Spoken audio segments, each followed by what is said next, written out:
Hope everyone's good.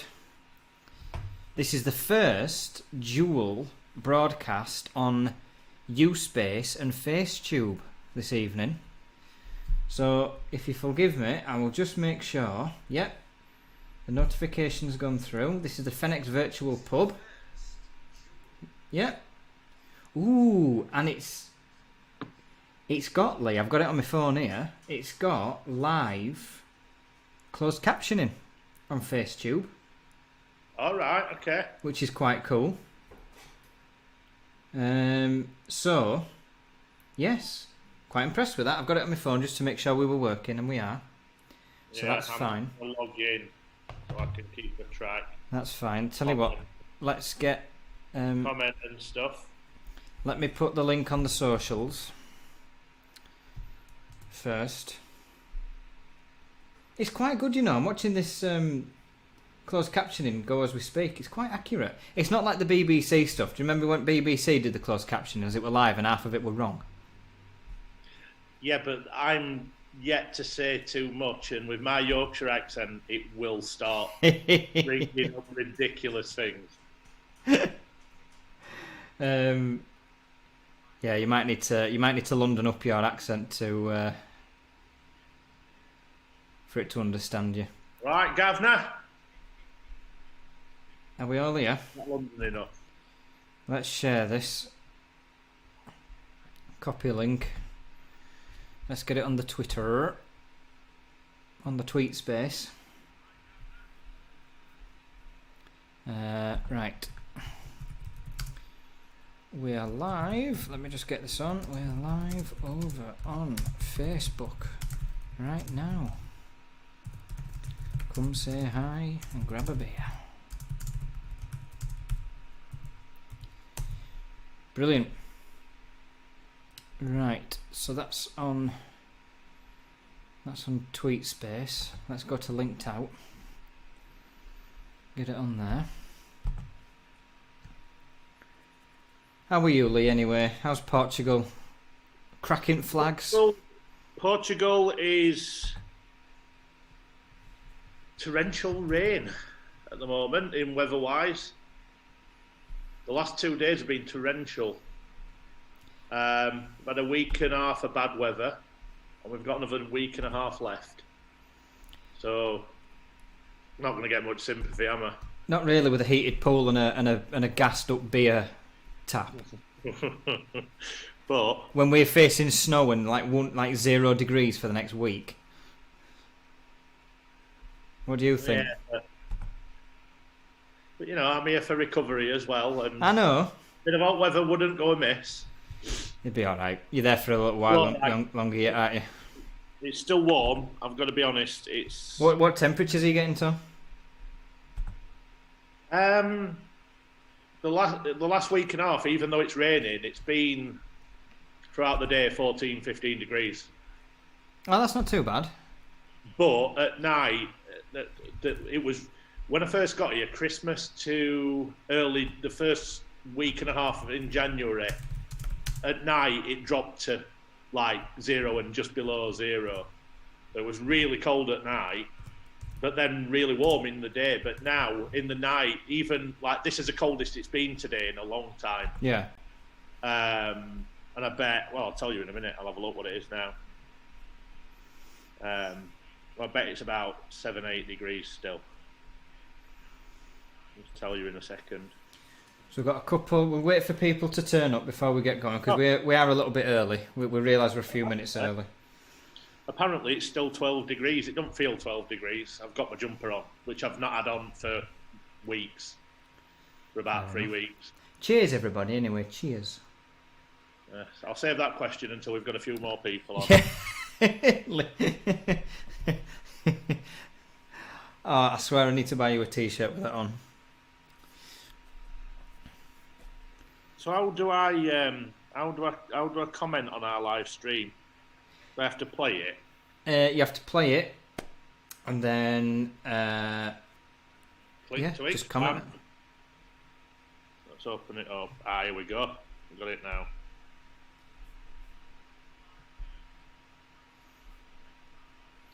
Ooh, we're on to 7 already on YouTube. Are we on YouTube as well? Well, yeah, it's our first dual. And you accuse me of never listening. This is our first dual broadcast.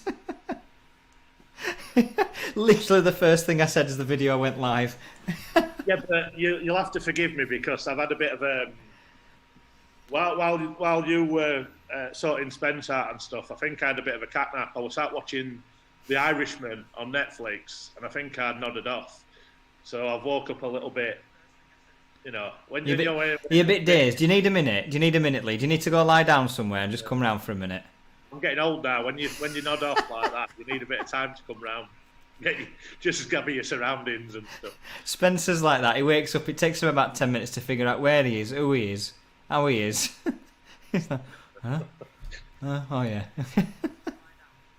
So. Okay, so we've got 7 on YouTube, 7 on.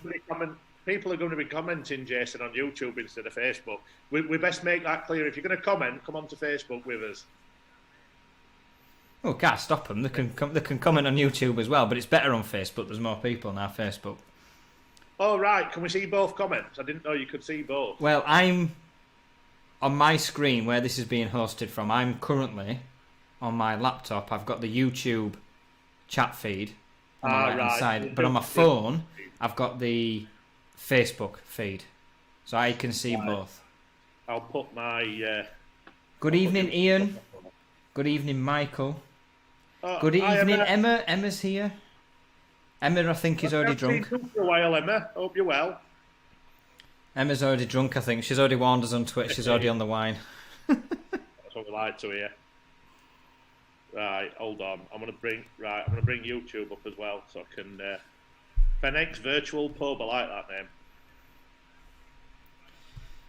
Yeah. If I were ever to open a pub, I think we'd call it the Fenix Virtual Pub. But I don't think it's a good idea opening a pub at this minute in time. Probably not. I don't think we'll get much custom, do you? No. I can't. Ian, if you are still watching, I know I mentioned it on Facebook, but big love to you and your family. I know you've had some bad news this week, so just our condolences again from our family to yours, buddy. Michael, hope you're well. Emma, she's on the wine. Is Steve watching? Stephen McDermott, the second in charge of McDermott Windows, because we know the boss is Emma.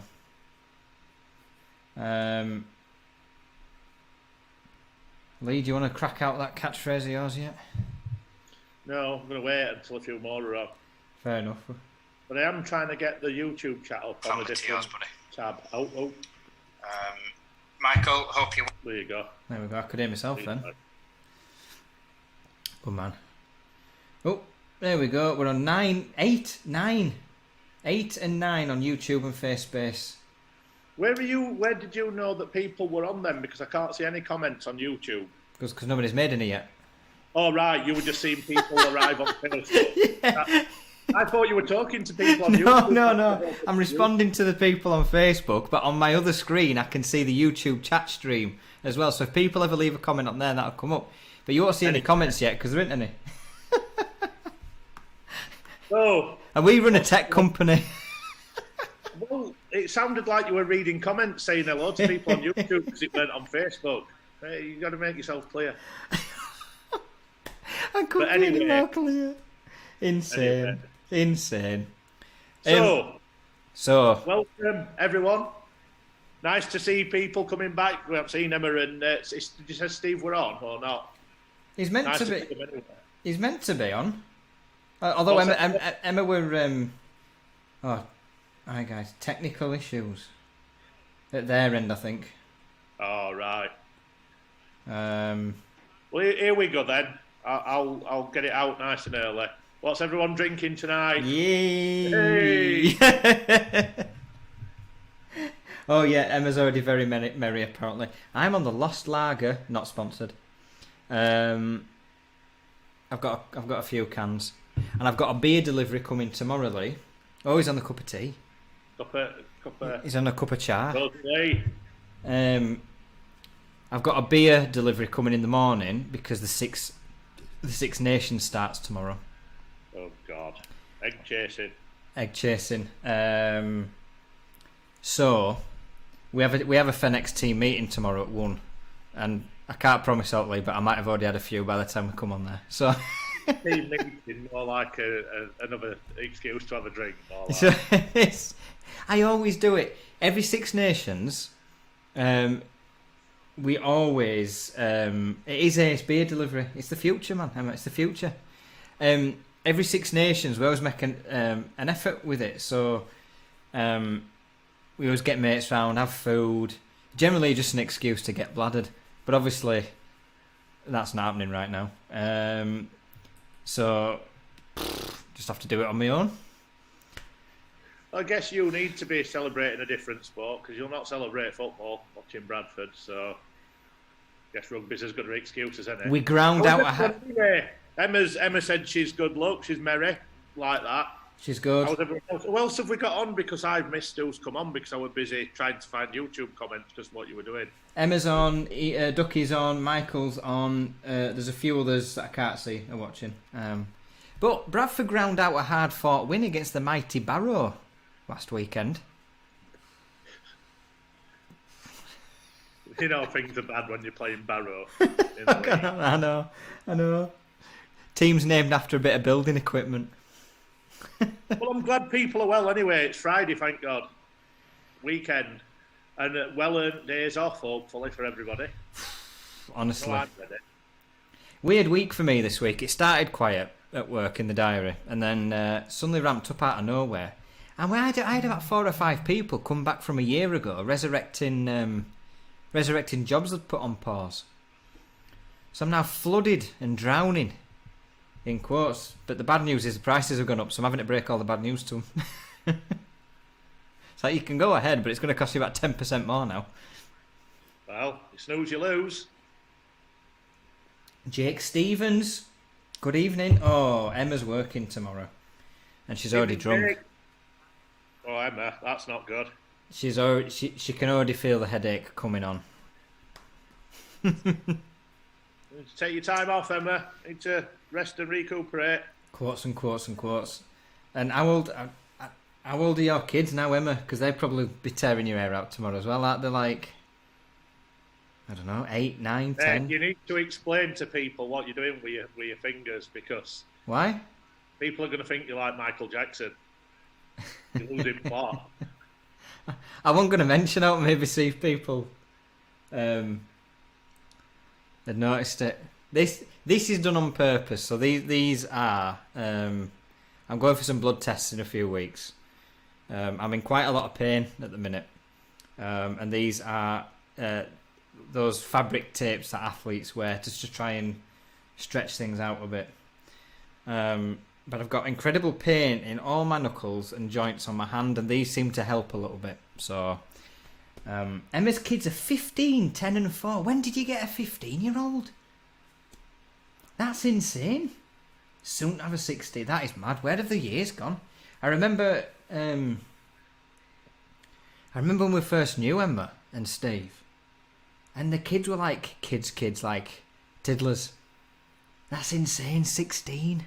Similar age to mine, really. 13, 10 and 7 next, my youngest. This month. So you've got a teenager. Yes, I have. Teenage daughter and all the fun that comes with. Or should we not go there? No, it's not too bad at the moment, but I'm sure she'll give me something to worry about too. Oh mate, I don't envy. It was a worry having a girl first. But Did you want a girl first, or did you want a boy first? Or did you not mind? I didn't mind, but I knew I'd worry more if I had a girl, especially first. So, And that period is coming now, isn't it? I know. Scary times. But it's all good. It's all good. Emma's saying, mine just cost me money. Yeah. Oh, yeah. I know that feeling very well. Yeah. Spencer's... Look, this is the highlight of my January. You'll not, unless you're of an age, you'll not realise how good these were. This were like, oh, I want one of them coloured pens that's got multicolours on it. There you go. That's like our kids. They're wanting iPhones that cost £1,200 plus. This was what I wanted as a Hey, kid. listen, Lee, you're worried. Emma's got 3 girls. I know. 3 girls. Poor Steve, he's outnumbered. I know. He's Sometimes. outnumbered. So what we got on agenda tonight then? What we're discussing tonight? I want to keep it light-hearted. I think everyone's had a rough month. We've made it through to January. Sorry, no, we haven't. We've made it through to February. We don't want to go through it. It's been a long January. A month of lockdown. The weather's been crap. I think I do want to keep it light-hearted, but I tell you what I do want to do, Lee, is just to recognise... What's up? What are you smirking at? I'm laughing at Emma's comment about my pen. All right, okay. Green. No, reds for rebels, Emma. You want to be a rebel, you've got to use red. If you were a rebel at school, you had one of them pens, and the teacher would say, write in black. Oh, no, at school. No. And you go green or red. No. It used to be best when you used to take the actual pen out of the big things and make little wet paper bullets and... Oh, yeah, just with the plastic case. And you'd always have your favourite targets who reacted. If you hit them. It's insane. But no, what I was going to mention was there's been 2. We want to pay tribute to Captain Sir Tom Moore. He passed away this week.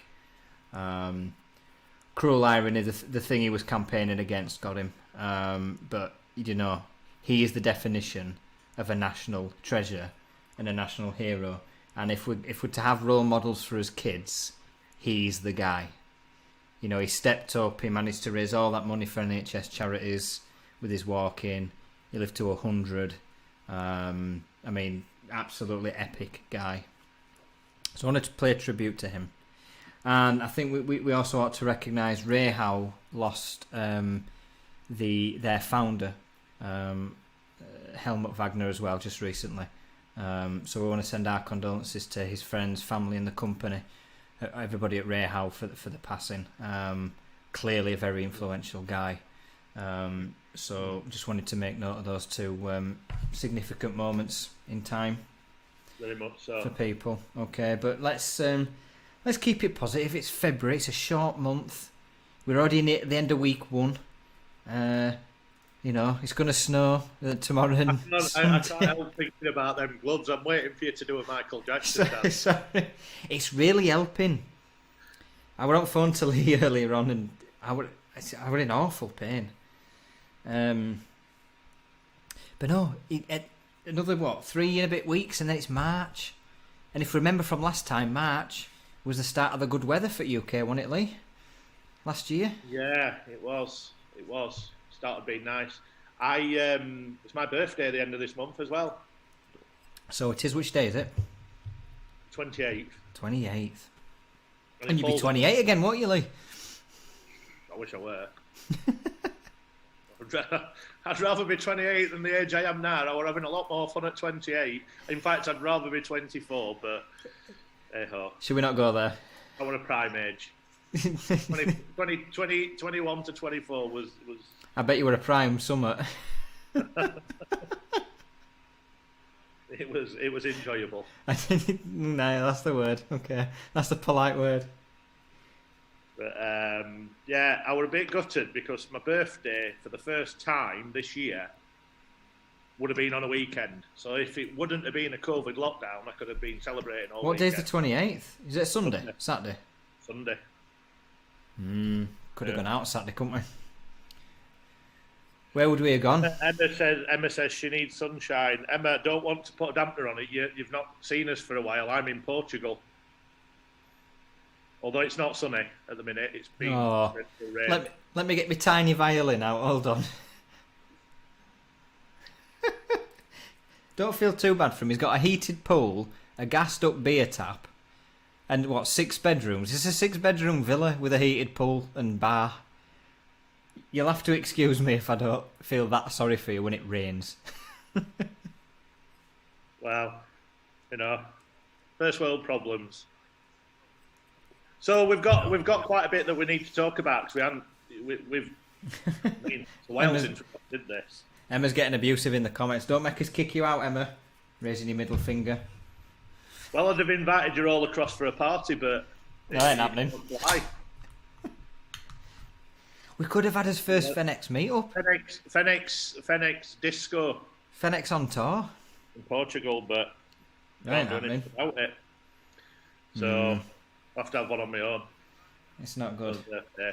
Yeah, we had. But, We've got a lot to cover. We had his first expo last Friday, and it went very well, I think.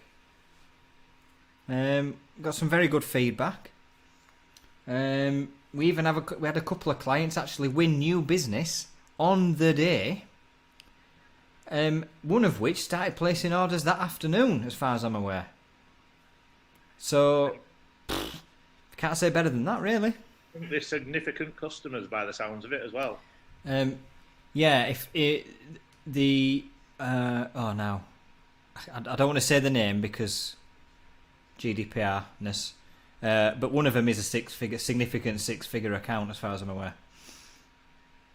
So we had just over by Sunday, which was obviously we're live Friday. Yeah. And we had the streaming day Saturday. Yeah. We got the first figures through Monday morning, and we'd had 1,077 registered, which our aim was to get over because it's on demand for 30 days after. Yeah. Yeah. So we were hoping to get between 1,000 and 2,000 visitors for the first one. So we're there now already. The mini expo, so we've hit the target. We've hit target, yeah, definitely. So it was a good show. We got brilliant feedback on the user experience, the layout, the software. It wasn't perfect, this is a first go. There's improvements to be made, and I think we've had some very good constructive feedback as well. Yeah, most of the exhibitors have given us some, stuff which, we agree with most of it, which we'll act upon in ready for the next one.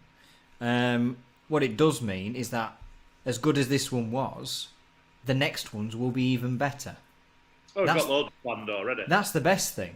The feedback we've got is good. It's stuff that's actionable, as in, perfectly doable. There's nothing complicated about it. It just means that in the run-ups to the next one, it's going to be even better. So thank you to everybody who came. Thank you to everybody who exhibited.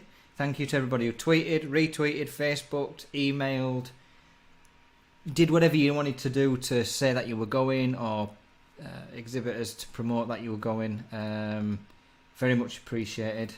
I'm looking forward to the next one, which will be better than the first, which was all good. I tell you what, I did some drinking that weekend though. Yeah, I'm gutted because, as you know, I'm out trying to get healthier, and I've had a bit of a slip last week or so because I've been busy with work and not been exercising. Nobody can blame you there. Everyone's been. And you tend not to eat as well when you're not looking after yourself. So I'm not horrifically bad. I've just not been as on it as I have been first few weeks out here. But it's that excuse though, isn't it? Though, oh, I'm busy. I'll just order something in just because it's quicker and I can do more work. Yeah, and it's to be fair, the hardest bit is not especially when you're bored and you're here on your own. It's like stopping myself drinking when I'm trying to be healthy. That is hard. What takeaways can you get to your villa? I'm too far out. They don't. I could if I spoke to the restaurants, they'd probably deliver. But it's the restaurants, the proper restaurants. But so you've got there's no. There's Uber Eats, but I'm in middle of nowhere. Really, I'm in middle of a village that's out of the way.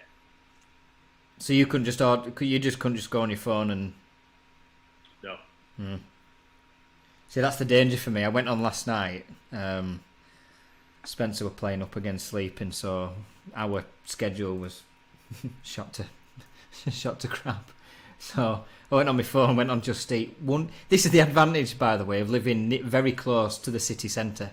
103 restaurants deliverable to my house. 103. That's disaster for me. That's disaster for me because I'll just make the most of it. I'll just take advantage of it. I really will. So I don't know whether we've got a. Is video still playing on Facebook? All right. yeah. Oh, okay. I think. I've got it now. Yeah, are we still on? Oh, Alex is here, look. Yeah, I've got him now. Hello, Alex. How are you? Emma's saying, "Are you on your own?" Yes, you are on your own, aren't you? I am, Emma. I am. I'm here on my own. I'm lonesome. Unfortunately.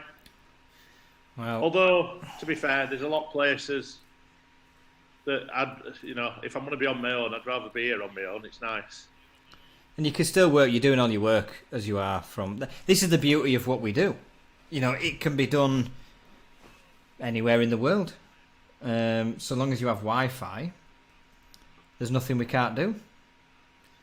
Although if it were me, I don't know if I'd be in Portugal, I might fancy Caribbean, Thailand, New York. Those would be my places. If I had a choice, those would be my places. Sat on a beach in the Caribbean. See, I'd like to move out here at some point. I can't do it yet because my kids are too young and I'd miss them too much. But I'd like to move either Portugal or Spain. I think There's a lot go to Spain. Is there a big expat community in Portugal? Yeah, it's obviously around. There's a lot of places around Algarve and just where I am, where there's loads of golf courses and a lot of people come out. It's not just UK people. There's a lot of European people come out here. Do a lot of Germans go to Portugal? Yeah, a lot of Germans. Yeah. It's not good over there, Portugal-wise, COVID-wise, is it? Germany's had to fly a load of doctors in. Well, it was until this Brazilian strain took hold, and I think there's a lot of links. Brazil and Portugal have got links. I was talking to someone on Tuesday, and they mentioned how apparently there's a lot of people who they work in Portugal, but then they go back to Brazil to visit family at weekends and what have you. So there's a weekends. Apparently so. There's been a lot of flying about, seeing families all the time. That's a long old trek for a weekend. Apparently that's what happens a lot. Obviously, this is in main cities, But still. Where you going at weekend? Oh, yeah, just nipping over to Sao Paulo, and then I'll be back Sunday night. A lot of people do because they can't get to work in Brazil, can they? It's they come out to places and work and then go back to their families.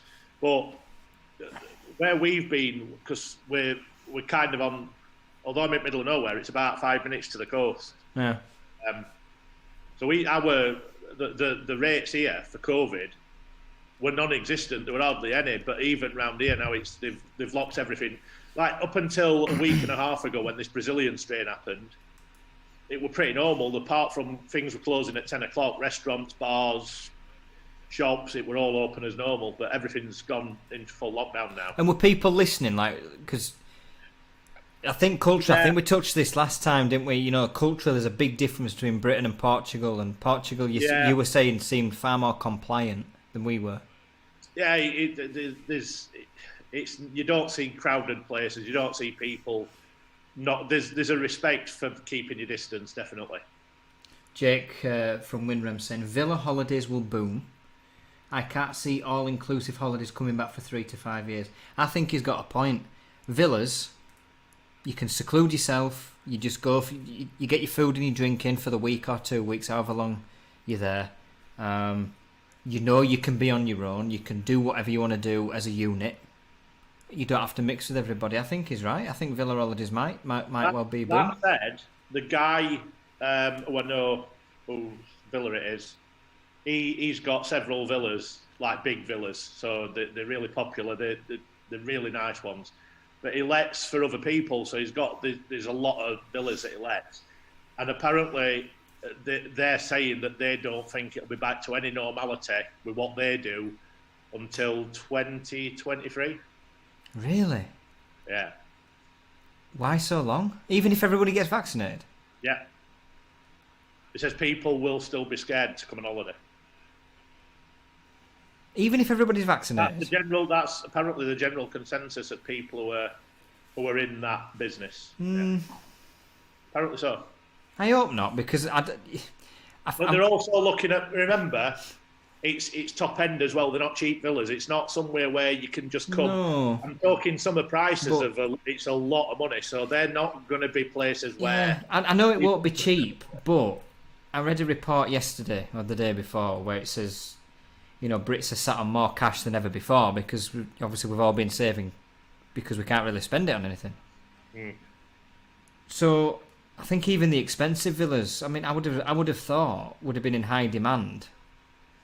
For especially like Jake says there in the comments, talking about, villa holidays and the way you're able to keep yourself private, for example. I would have thought 2023 seems a bit pessimistic to me, and I'm accused of being ultra pessimistic at times. Even for me, that seems a bit of a long way off. Well, they've already got people cancelling this year that are either moving it to next year or they're not coming. So see, it's not just the hotels and the villas; it's the towns that rely on the people coming. It'd be the same way you are, Lee. The villages, the towns, the resort areas. Well, I'm on a Facebook page in the nearest place to me. Well, the nearest big town's Portimao, where the hospital is, but that's full as well, by the way, now. The hospital. But the nearest small town that's a decent size is Lagoa, Right. and then there's Carviero, which is where all the bars and restaurants are. And I was reading on the Facebook page, one of the bars, and it's a popular one, that's been there as long as I've been looking at Portugal. And it's been there a long time, but that closed for good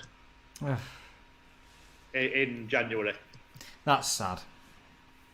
Because Saying that, I mean, they just said there's no point in carrying on, they can't keep it going. We stayed in the Roosevelt. Most people know the Roosevelt. It's a famous hotel in New York.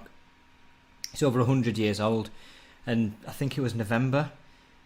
The same happened there. They closed for good. I think they've been going 104 years, 108 years, just over 100 years. I mean, last time we went, we stayed there. It was dated, needed some work doing, but the lobby was stunning. Big lobby, huge Christmas tree lit up, decorations all around the room. And then they put on Facebook, because I follow them on Facebook, they were closing the doors for good. Just because tourism, New York City, again, it's a major city, but it's also a city that relies heavily on tourism. And of course, they're not even getting domestic tourists at the minute. Never mind international ones. It's so sad. Mark's here on Facebook. Evening, Mark. Good evening. Hope you're well. Have you been investing, Mark, in GameStop? Hey, Sam. Sam's here. Hola, Sam. ¿Cómo está? Well, bienvenido. Let's see if the closed captioning picks up on Facebook. If we've pronounced that correctly. Let's see. It'll come up in a second. Let's have a look. Yeah, I haven't got that on. I've got it on my phone now.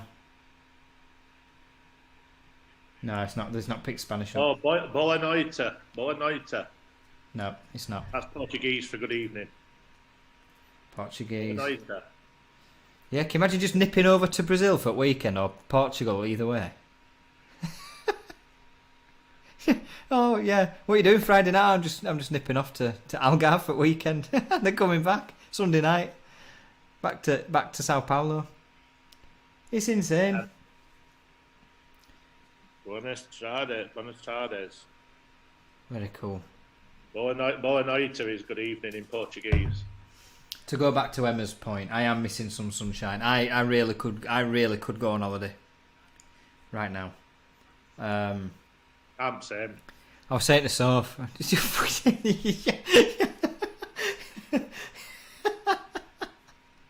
get rodded. In a week and a half since I've been able to get a bit of tap up on my tap. Oh.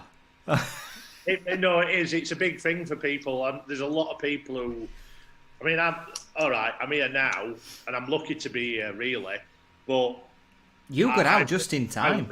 I were missing it. I were missing travelling because I do like to go on my holidays. I need them. I need a bit of respite, and I enjoy a bit of sun. And I think it's hitting people hard not being able to go away. It's the sunshine, and you know what? It's not the holiday in itself. I think it's what are you laughing at there? Emma's comment. Look, Lee. Sorry, Emma. Oh, Emma's been up. Why? She's going to be rough as hell tomorrow. We need to tweet her at like 7 in the morning tomorrow and make sure she's up. Make her phone go off pinging every 30 seconds. Yeah. What I was going to say is I think it's irritating people because they don't have the choice. When you have the choice and you know you can just freely book whenever you want, you don't feel as constricted. Like, you know, you can just, oh, well, I'll be able to go whenever I want. Because that choice has been removed from you, I think you feel even more confined, you know what I mean? Definitely. I mean, Emma's just said there, was it good timing or well planned? To be fair, it was planned just in case, weren't it? I said. Yeah, you'd been talking about it for a bit, yeah. I had two options, Emma. It was either go on Boxing Day and spend Christmas with the kids, or go a week early and make sure I got out. And I just had a feeling Boxing Day. Yeah, but I had a feeling things were going to change. I kept saying, didn't I? If I don't go, I'm not going to get out. You were right. And I were right. It kind of. I went on the Saturday morning, and everything just went chaotic that night. What was it like on your plane? How many people were on the plane? Still fairly busy. Hmm. There was someone in the seat not next to me, but the one after. They were in the middle of the aisle seat, and I was on the window seat. So did they separate the seats then? Were you socially distanced on the plane?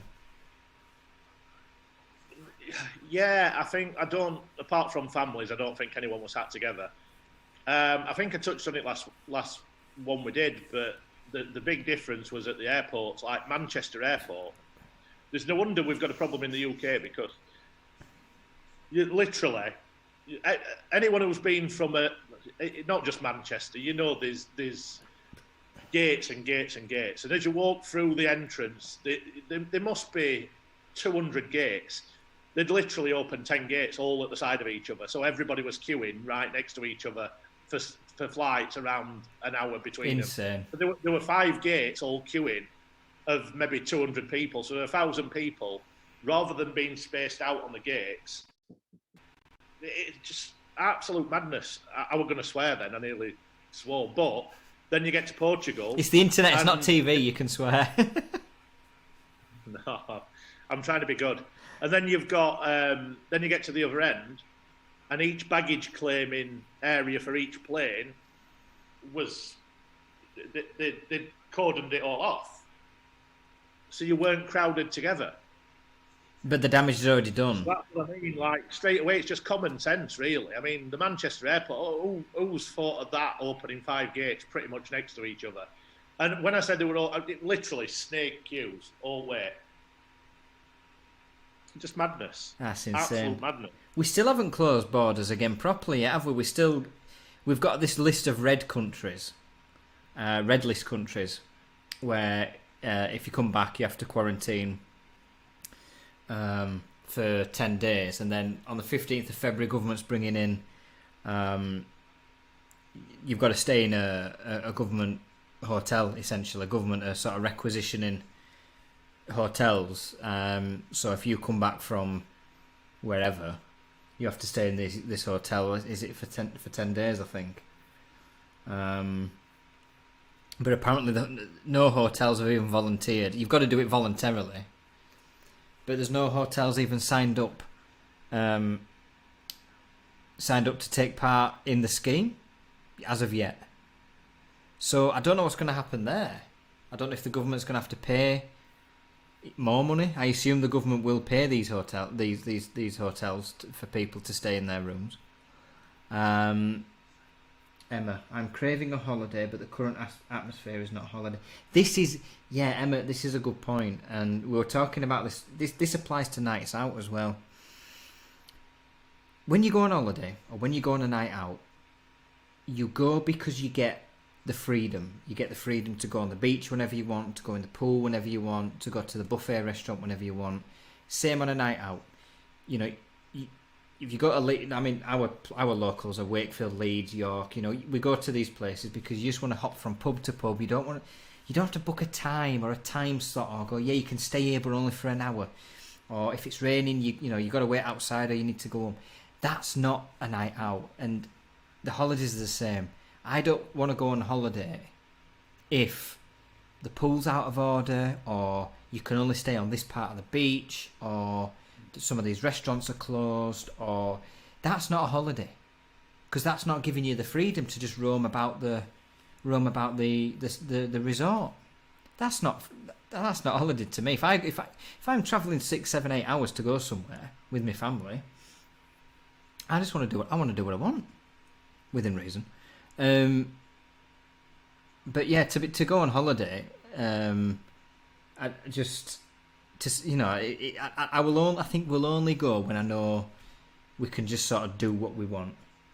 I don't want to go on holiday and go, you can't do this, you can't do that, you can't go there, you can only do this during a certain time, or that's not an holiday to me. Yeah, it's a weird one. Sam was asking what you've got on your hands. For He God's thinks he's sake. Michael Jackson, Sam. That's what he does. He's going to do you a dance. He's going to moonwalk later. It's not. He's trying to make a statement. I'm trying. No, I'm not. He didn't have any he didn't have any normal plasters. So, Sam, I've had, for the past sort of 2 weeks or so, I've had crippling pain in my knuckles. So I'm currently on painkillers, and these are these straps that athletes wear, you know, on the legs, on their arms or something, to take the strain off the muscles. Tell the truth. You've been dressing up trying to pretend you were Spider-Man. So. Oh, Mark on comments.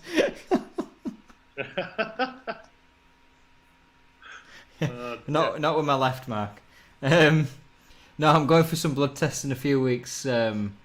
In a few weeks' time, there's arthritis that runs in family, so I'm going to check just to make sure it's not hereditary or serious. So I'm not saying it. Everybody else is saying it. I'm trying not to bring it up. Well, here you go. I'm going to have a go in Portuguese now. Ok, todo mundo está bebendo. What's everyone drinking? Is that what you've been looking up on your phone? Yeah, we've got more people here now. Ok, todo mundo está bebendo. Mark's ambidextrous. I won't be any dexterous if I get arthritis in my hands. Won't be doing out. Be writing days of me over. Honestly. It's the closed caption, the auto closed caption on Facebook is not picking up Portuguese. Really? I'm highly disappointed.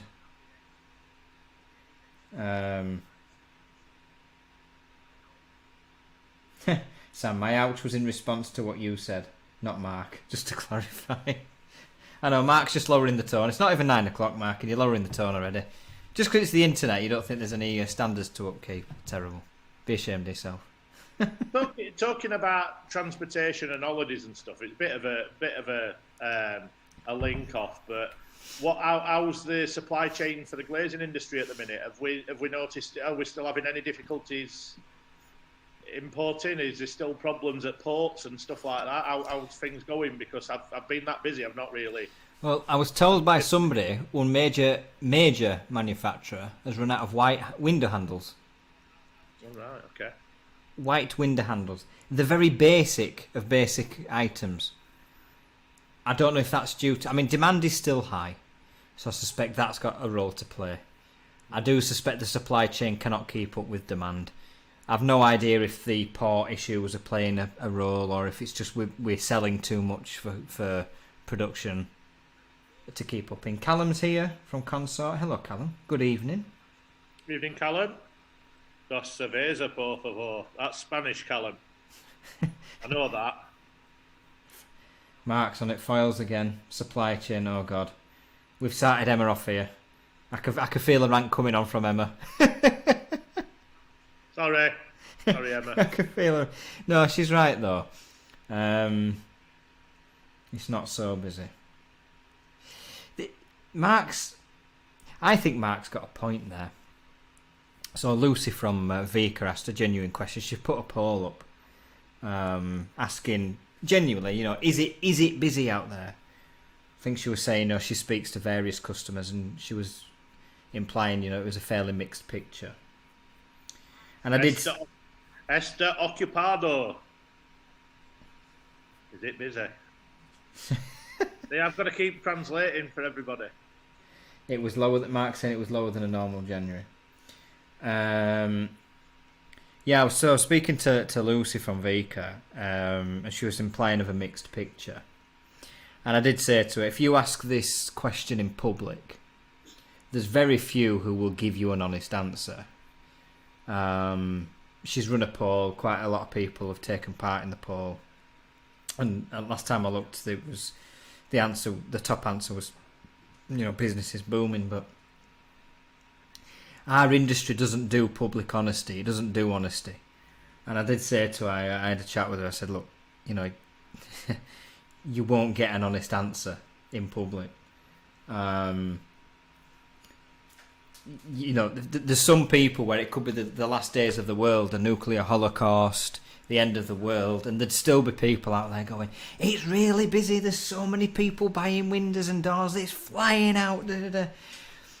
Even if it's the end of the world, you'd still get people saying that. I do think it's a mixed picture.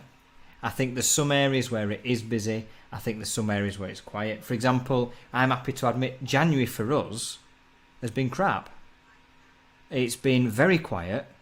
I don't know if it's a combination of bad weather, lockdown, the economy starting to bite a little bit. It's the pace has quickened up this week. So as we've entered February, it's got a lot better. We've got some really good quotes out there now. Callum, what's Portuguese for not my job?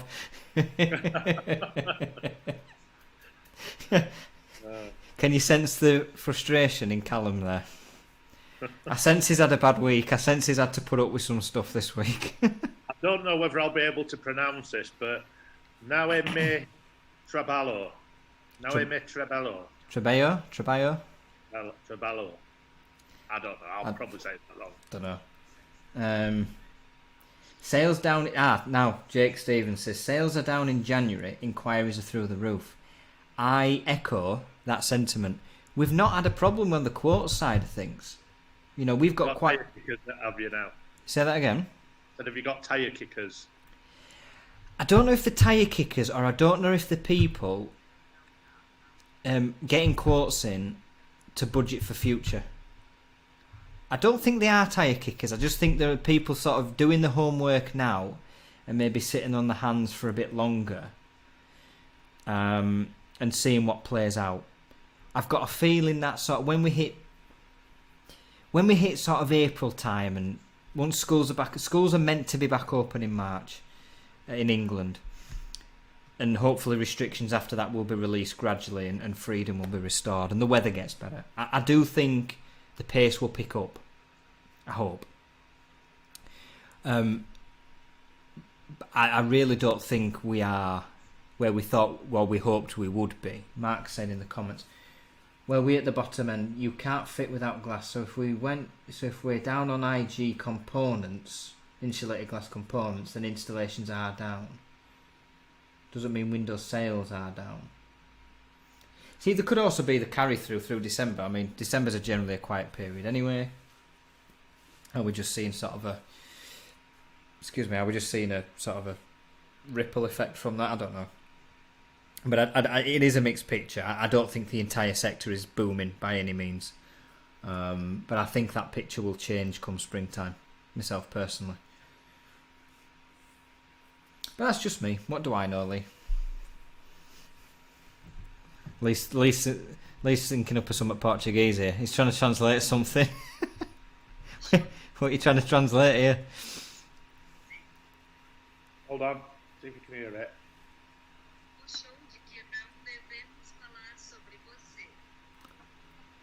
I could only just hear that, pal. What was that meant to be?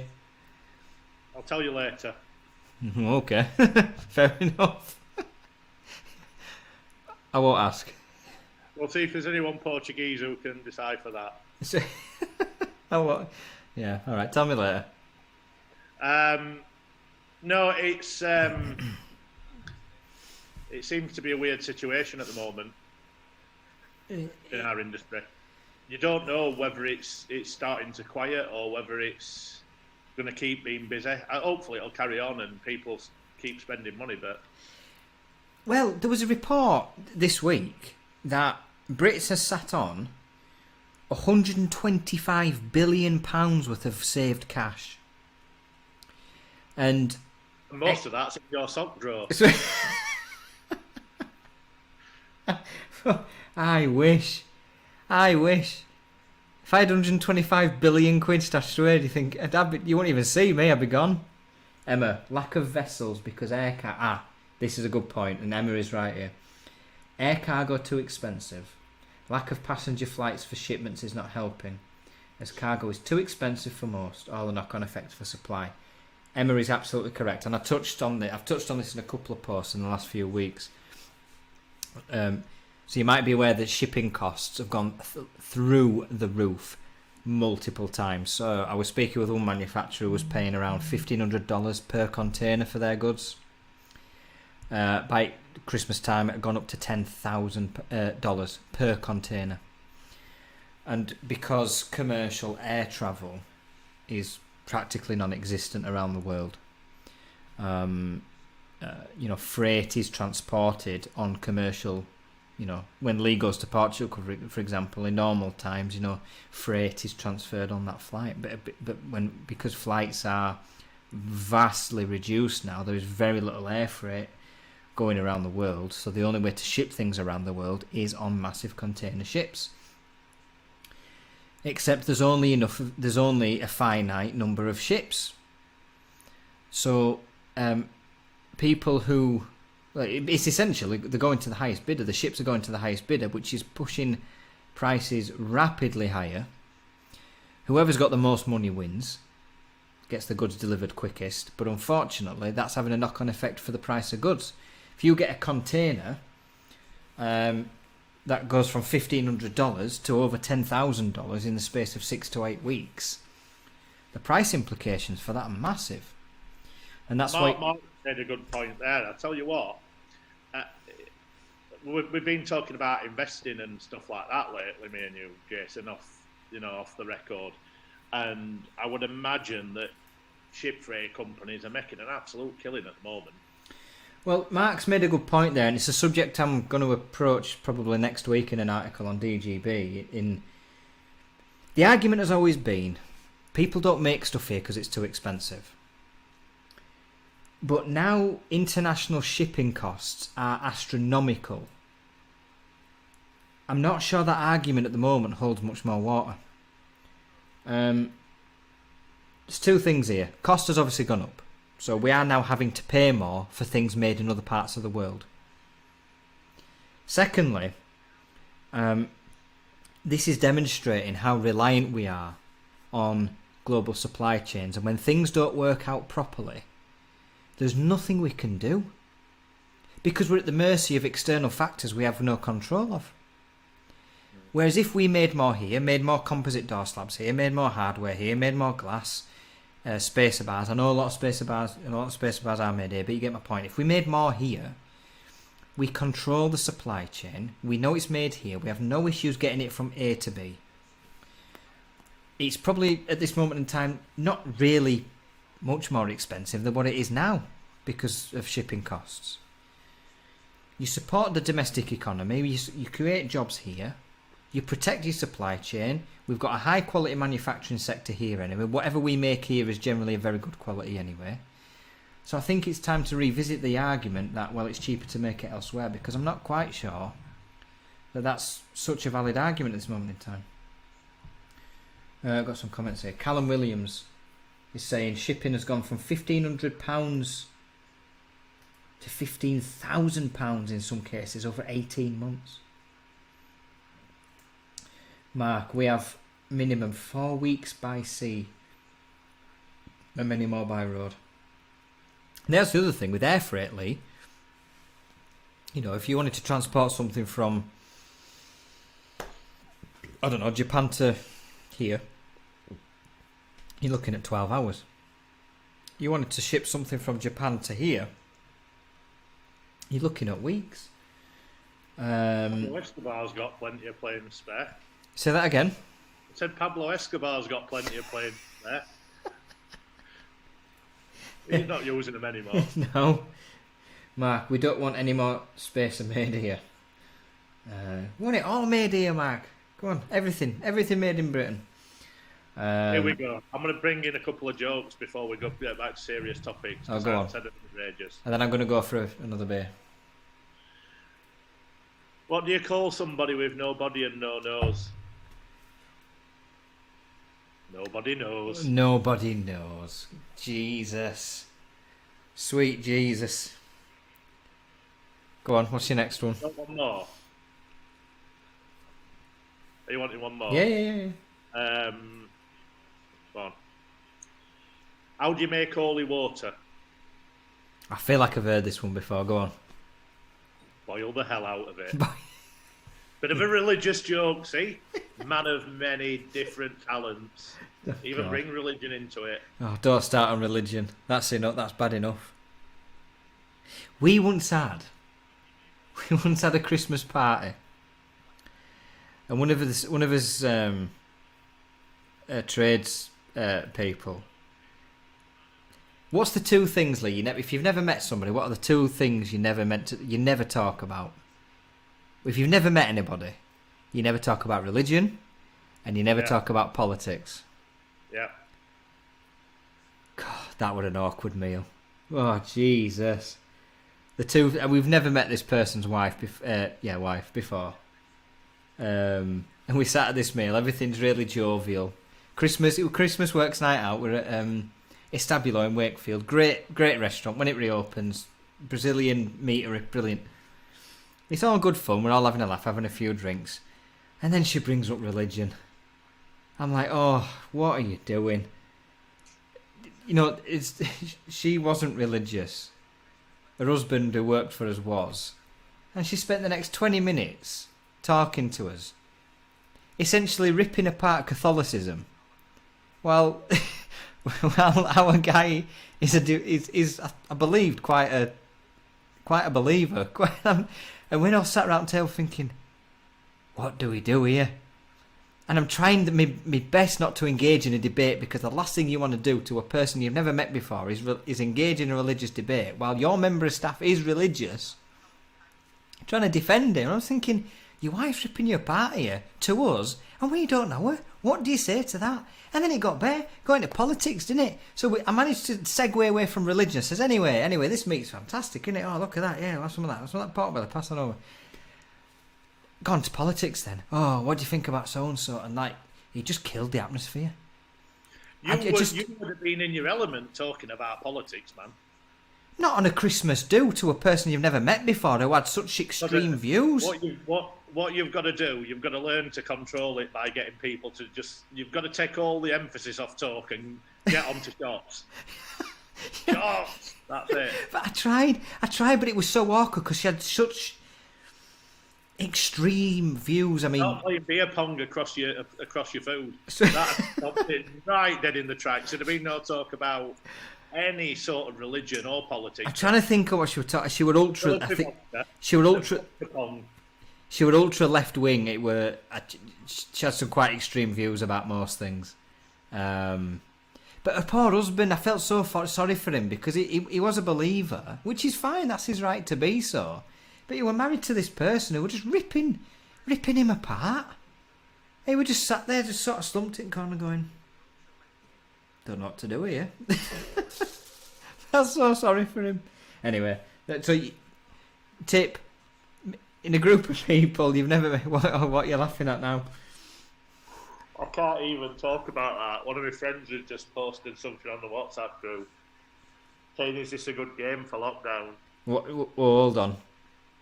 Is it suitable or not? No, not really. It's funny, but it's not suitable. Tell me after. So yeah, The two things you never talk about: politics and religion. A, with a group of people you never met, and B, certainly not at a Christmas party. Flipping heck. Jake, why do we need board slabs from China when we can make our own board slabs here? Here's something like a bit of banter. No talk of politics, no talk of religion. That's a very good point. Yeah. Yeah, don't let everybody else have the monopoly on board slabs. We need to bring them back here. Board slabs made in Britain. That's what you want. Don't give them the satisfaction of making board slabs everywhere else. Okay, here's a question leading from that. On a serious note, what would you say is the biggest quality increase of a product in this industry? What's improved the most? What's improved the most? 5 years. In terms of production value. I don't think Jake Stevens will say composite doors somehow. I don't think he's going to say that. Because I'll be honest, I came into this industry now, 12 years ago? Maybe maybe 13 years ago. And at the time, I remember every single grumble was about quality of products. It doesn't seem as bad now. Don't get me wrong, there's grumbles. Triple glazing. Callum. What are you doing, Callum? What are you doing? No. For people who are watching on YouTube, by the way, so this is a dual broadcast. We've got about half a dozen or so on each watching, so Lee, people won't understand some of the comment. We've got a Facebook feed of comments we're reading off. Don't get him started on triple glazing, Callum. I think, for me, I've got to say the general quality of windows across the board has gone up. You don't hear as many. Don't get me wrong. There's occasional grumbles, but it's not like when I first came into the industry. That was the topic of conversation. It was like everything was going out wrong. Yeah. And I remember writing posts on it. It was just every week was just quality issue. It was just relentless. I've got to say though, I think the it's not perfect, but the general feeling, I think for me, is that the windows have got better. Certain aluminium bifolds from some manufacturers got very, very good. Emma's saying foils. Yeah, I think foils has got better over time. I think some fabricators do foil very well. Some fabricators don't do foil well at all. That we could talk about that. Foiled products were shocking. Yeah, depends I'm still proud of my pen, you know. Still... That was like what you wanted when I was a kid. That was. This is Lee's proudest moment. This is. I'm in a shop in supermarket in Portugal. Nostalgia. Joints. See, I think windows got better when timber-look joints were involved, especially flush windows. When timber-look joints came, and I think that improved the general. I think that lifted everything up a bit. But I think aluminium bifolds over time have got a lot better as well. Nothing's perfect, don't get me wrong, nothing's perfect, but I think, generally speaking... It doesn't feel as bad as when I first started. Don't get me wrong, there's still some issues there, but literally, I remember coming into the industry thinking, wow, this sounds horrific. Mark's right, he's just said there on Facebook, it's all improved. I agree with Mark, it's all improved. There was, some of you might have watched it. Emma, get your pen out. I like that. Me and we did a webinar with VBH for the Fenex Expo last week, and one of the comments we all made and agreed upon was we're not talking about quality issues, which is a good thing. It means the quality is better, the quality is good. And that's, I think we did touch on that during that webinar. It's nice to be talking about quality products. Like Lee said, when he joined, the big problem was quality, and it was a big complaint. And now what we're complaining about now is communication, really, isn't it?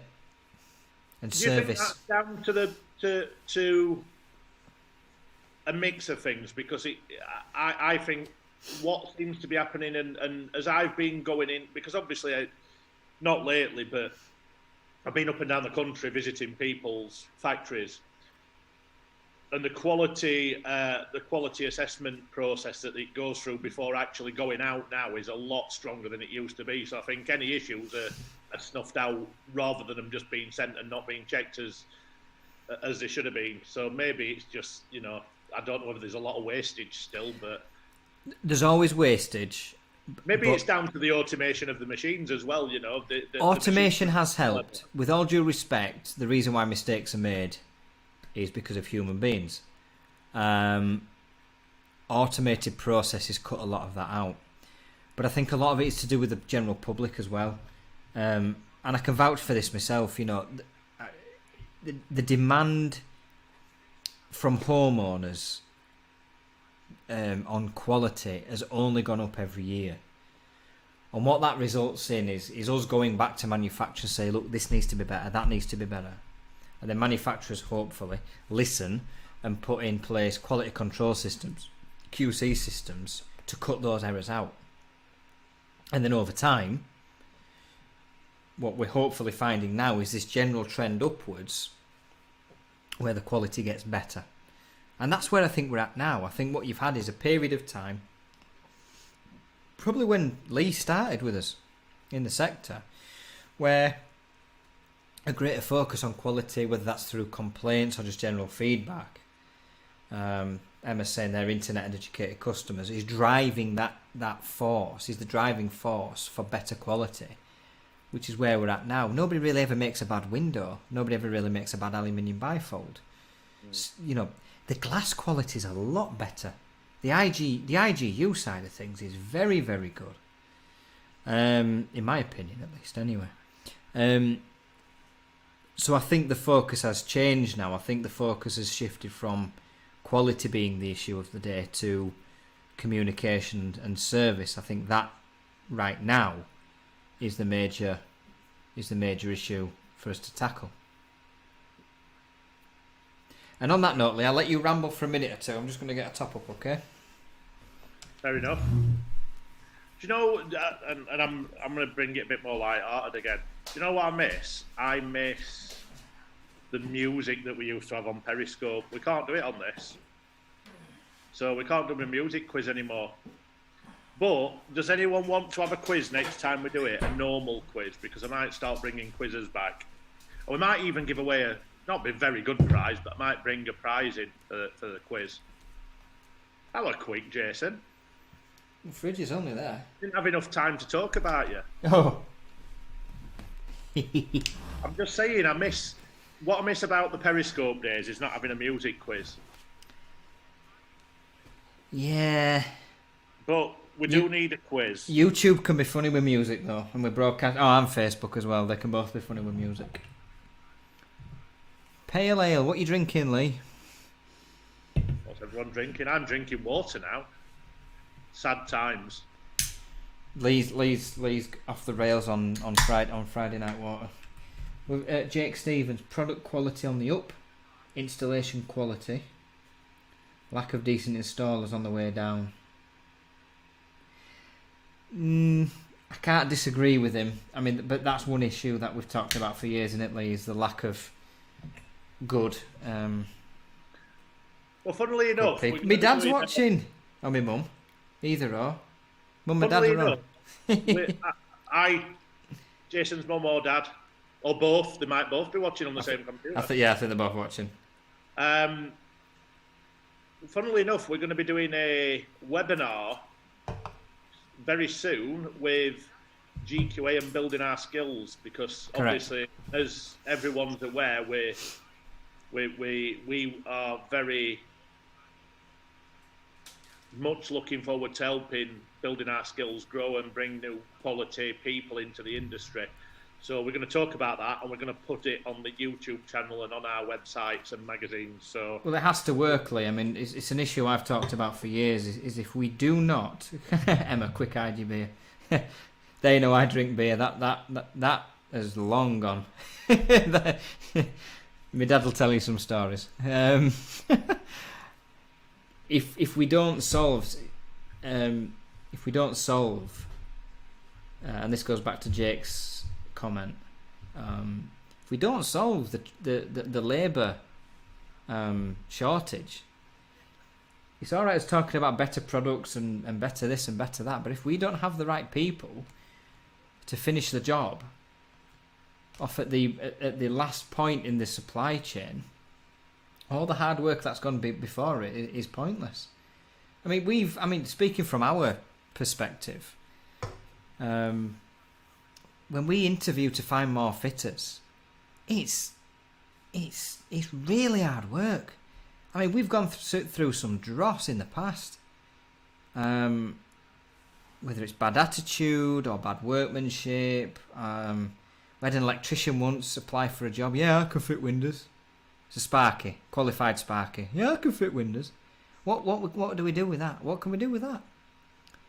It's bad attitude. That sounds like an 80s ska band. It probably was an 80s ska band in the past. Bad attitude, or a crap covers band. Who plays it working men's on a Friday and Saturday night. But no, we are going to be doing some video work with building our skills. This is the effort that we need to corral behind that, because if we don't, this will affect everyone. Everyone right up the supply chain. We need to make sure we have the people in place at installer level to get the work done. And this, by the way, is an issue that's built up over decades. It's not the fault of any singular government. It's ever since we changed the education system and put universities at the absolute heart of them.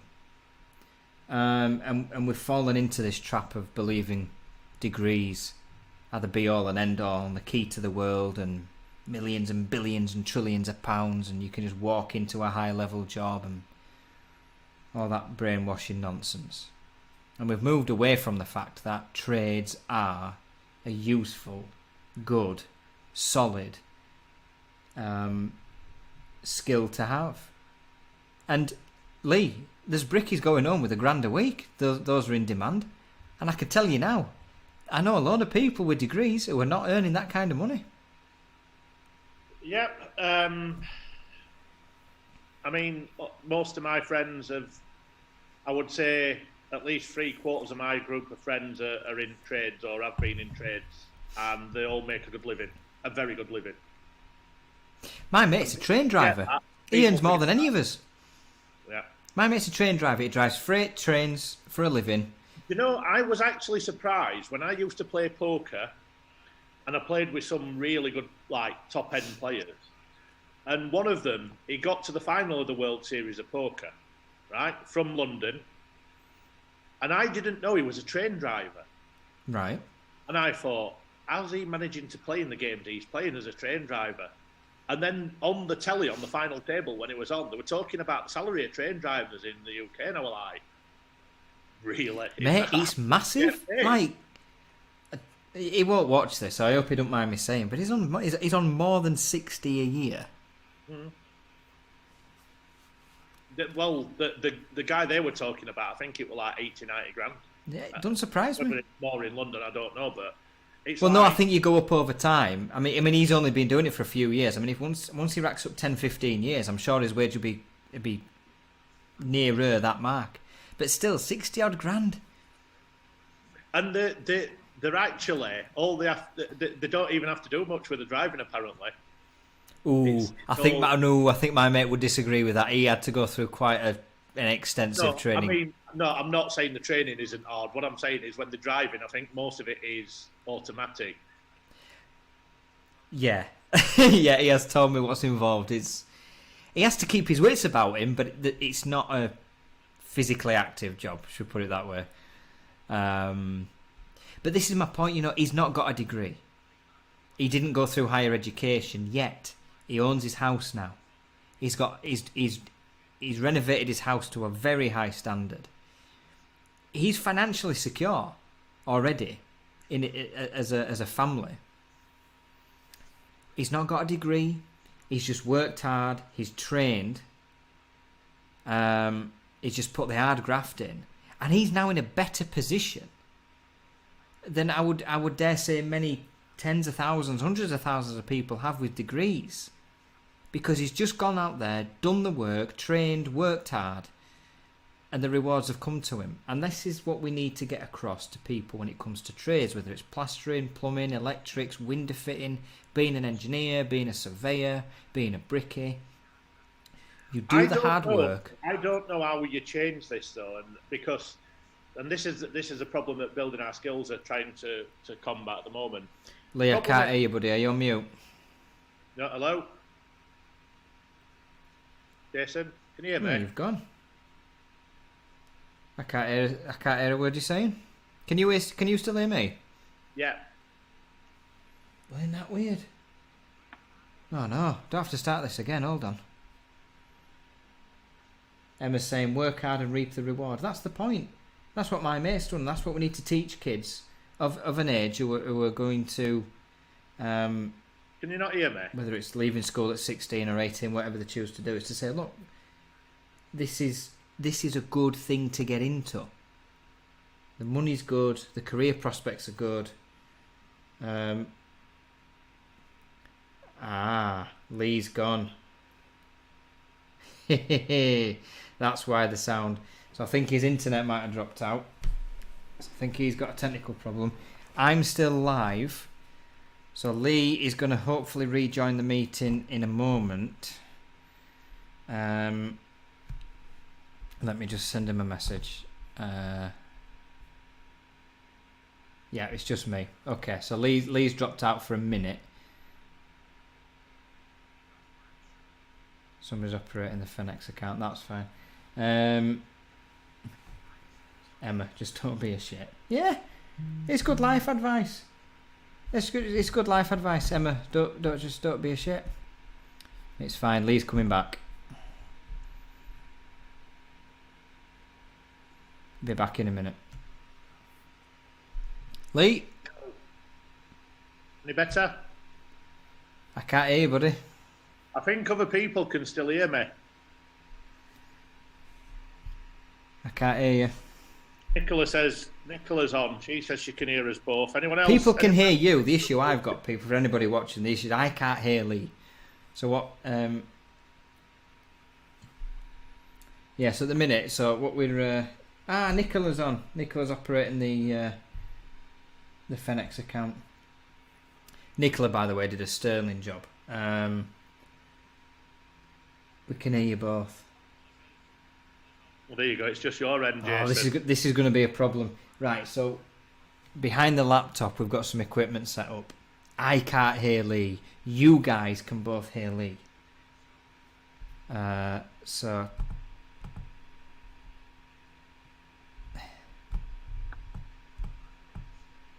Lee, speak to me. I can hear you fine, and everyone can hear me. Oh no. We can hear each other. Right, okay, so you can this is gonna be difficult to sort. So you can hear us both. I can't hear Lee. Lee can hear me, I think. Lee, can you hear me? Yeah, I can hear you fine. Lee can hear me, I just can't hear Lee. Oh, for the love of God. Hold on. We'll keep the feed going. And what I'll do is I'll message my other half, who is essentially the producer. Sounds like he's gone straight to bed. So that's mild usually when I'm talking to him. Just going to message our producer now. Lee calls me that all the time. He abuses me all the time. You just don't hear about it. Deserved. Right. I've sent a message to our producer. So I'll just keep on talking because at least you can hear me. And Lee will just have to fill in the gaps when I stop, and we'll hopefully try and muddle through because I can't. I just have to figure out when he stopped talking. We'll get there. Yeah, I just wanted to actually pay tribute, Lee, to Nicola because she joined us a few weeks ago, and she put in. I can't turn it off and on again because the feed will stop, Emma. It's not that simple. I'd love to, but then everything will just stop and we have to start it all up again. Then everybody will have to come back. We've got all these viewers watching now, so well, hopefully Soph will come sort it out in a couple of minutes. Nicola joined us a few weeks ago, and we knew she was good, but she's put in an absolutely heroic effort, hasn't she, Lee? Yeah, Nicola's a star. Absolute star, bless her. And Andy as well. Well, I can't hear Lee, so I can't respond to what he's just said, but I assume he agreed with me. So I'm just trying to I'm just going to check the headphone connection. Just give me 2 ticks. Andy is. Andy Henwood. I don't know if people know who Andy Henwood is, but he put in a lot of effort in the back end to organise the website, the CRM system we've got running in the background to track progress of everything that we're doing. I don't know if Andy's watching, but if he is, epic effort, buddy. Much appreciated. You are very much valued as a team member. I'm just going to check the connection. Just give me a tick. Lee, just ramble on for about 10-15 seconds. Yeah, he is. I do call him Lazy Jake. I do, quite often. But no, we've got some good staff around us at the minute. It's really nice to have. You talk about grafters. You talk about people who graft and needing grafters. We've definitely got that. We've got a really good team around us. I can still read your comments, Lee, on Facebook. Nicola, I can't hear you, but I can read them. Nicola, Andy, Helen, Diane, Soph, and then there's me and Jason in the background making up the team. But no, there are grafters. But going back to, I'm going to talk about the problem, and you might not hear me on this, Jason, but I think it's relevant to what we've been talking about.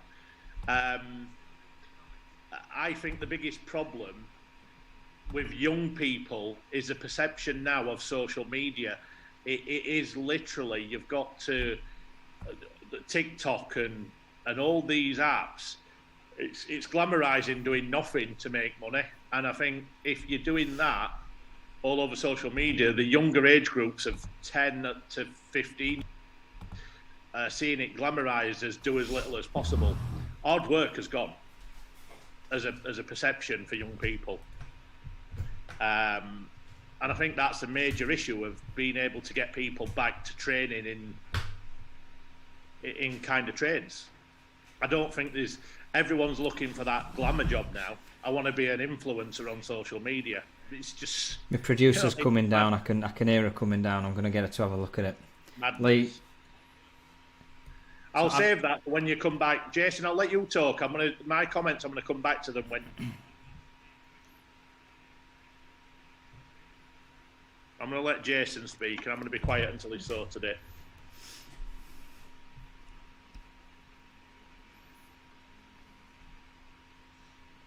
I can speak now. Okay. So you just give me a thumbs up. This is really awkward. Trying to figure out when Lee's talking to me via the comments, which is coming through quicker. The other half's coming down in a sec. I think she's going to try and work out why I can't hear really. It's been working perfectly fine. Absolutely. Oh, she's here. Look. I can't hear Lee. Well, I can still hear you. I know, but I can't hear Lee my end. Everybody can hear Lee and everybody can hear me, but I can't hear Lee coming through my headphones for some reason, which is making it really awkward for me and Lee to speak to each other. I'm trying to figure out when it's stop finish.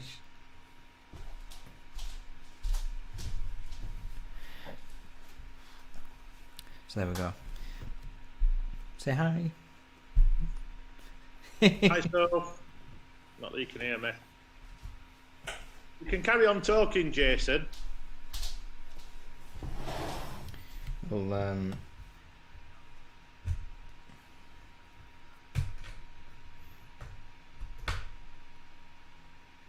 Lee, talk to me, buddy. Hello? Nope, can't hear you. Oh. Do you try some different headphones? No. Lee, just ramble on for a minute. I'll just hold the fort while we try and sort you out, buddy. No worries. Well, I'll keep it light-hearted while they're sorting that. Might as well ask again. We're getting later on in the night now. What we're drinking? Are we turning to the harder stuff? Are we on shorts? Have we turned to stronger drinks yet? What's everyone on? Yeah, I got something then. I got a tone. Yeah, no, we're on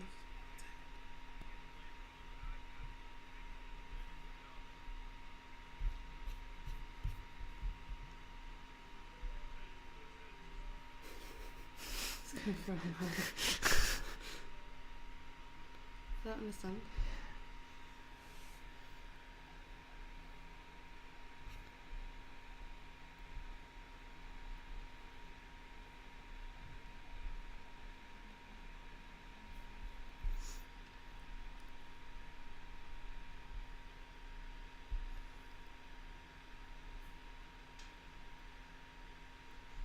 Oh, changing that.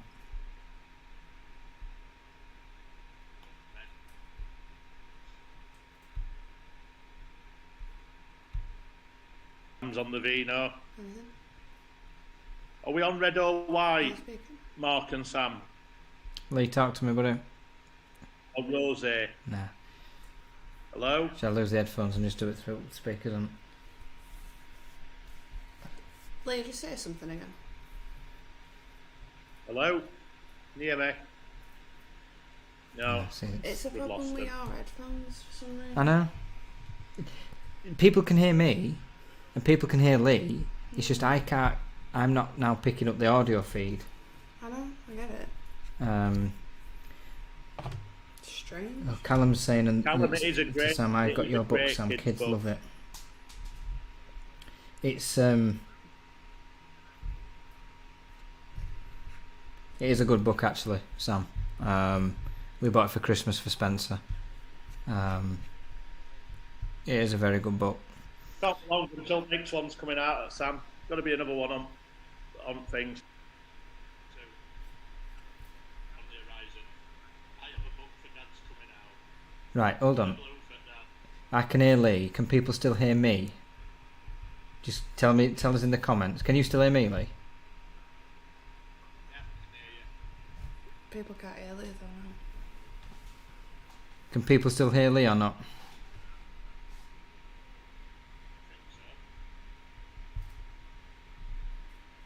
I'm not getting feed.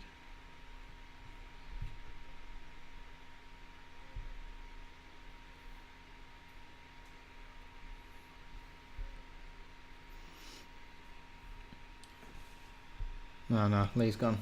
Yeah. Oh, Samantha's having an argument already about copyright. Someone's already trying to copy her. What? Lee, I think me and you can have a conversation about people copying things, can't we?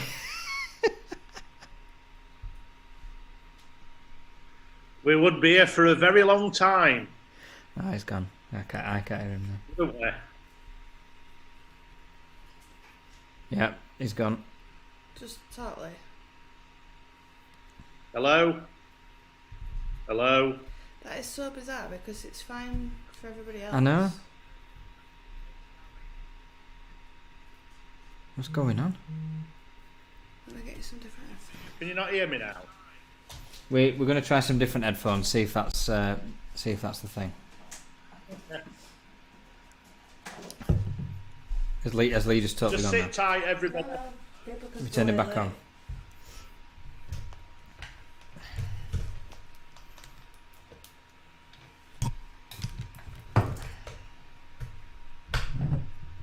Speak.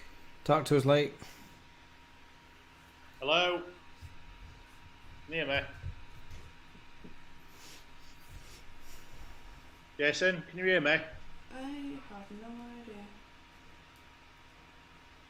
It's completely bizarre. Nothing's died, isn't it? It's crazy, is that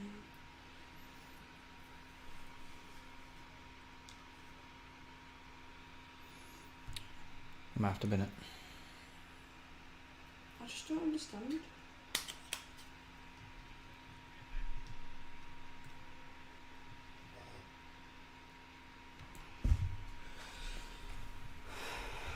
Maybe my headphones jack's gone.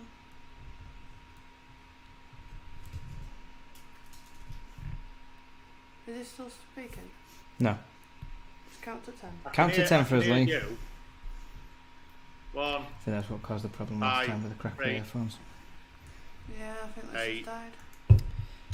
So it appears we have had a hardware failure and it's not a software failure, which means at this moment in time there's very little we can do about it.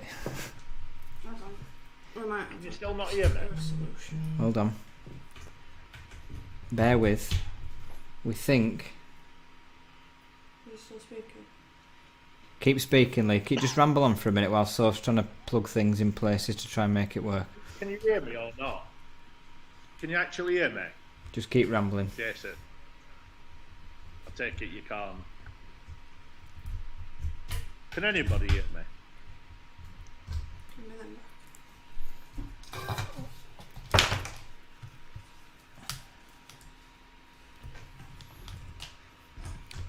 Keep talking, Lee. Just while we figure out what the hardware problem is. Talk about the weather. No one can hear Talk me. about how bad Sheffield Wednesday are playing. No one can hear me. Just try plugging it in. Headphone jack. Speak. Speak. Oh, they can hear me now. Good. No idea.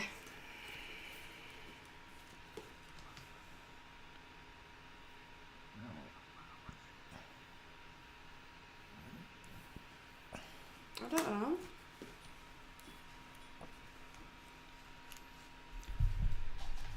So Because people can't hear them now. Them straight away.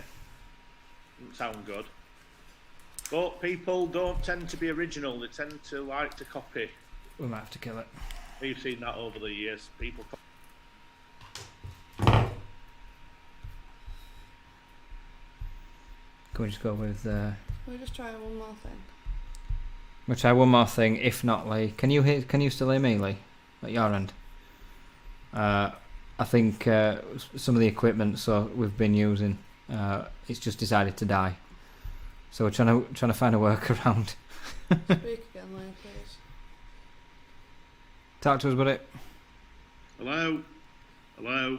Ah. Hello. Right, can everybody hear us now? Right, can somebody in the comments confirm that we can hear everybody? Can you hear me now, Jason? Can't hear Lee. We should be able to hear I can hear you. You can hear me? Yes. People but- should be able to hear him now, but I need confirmation.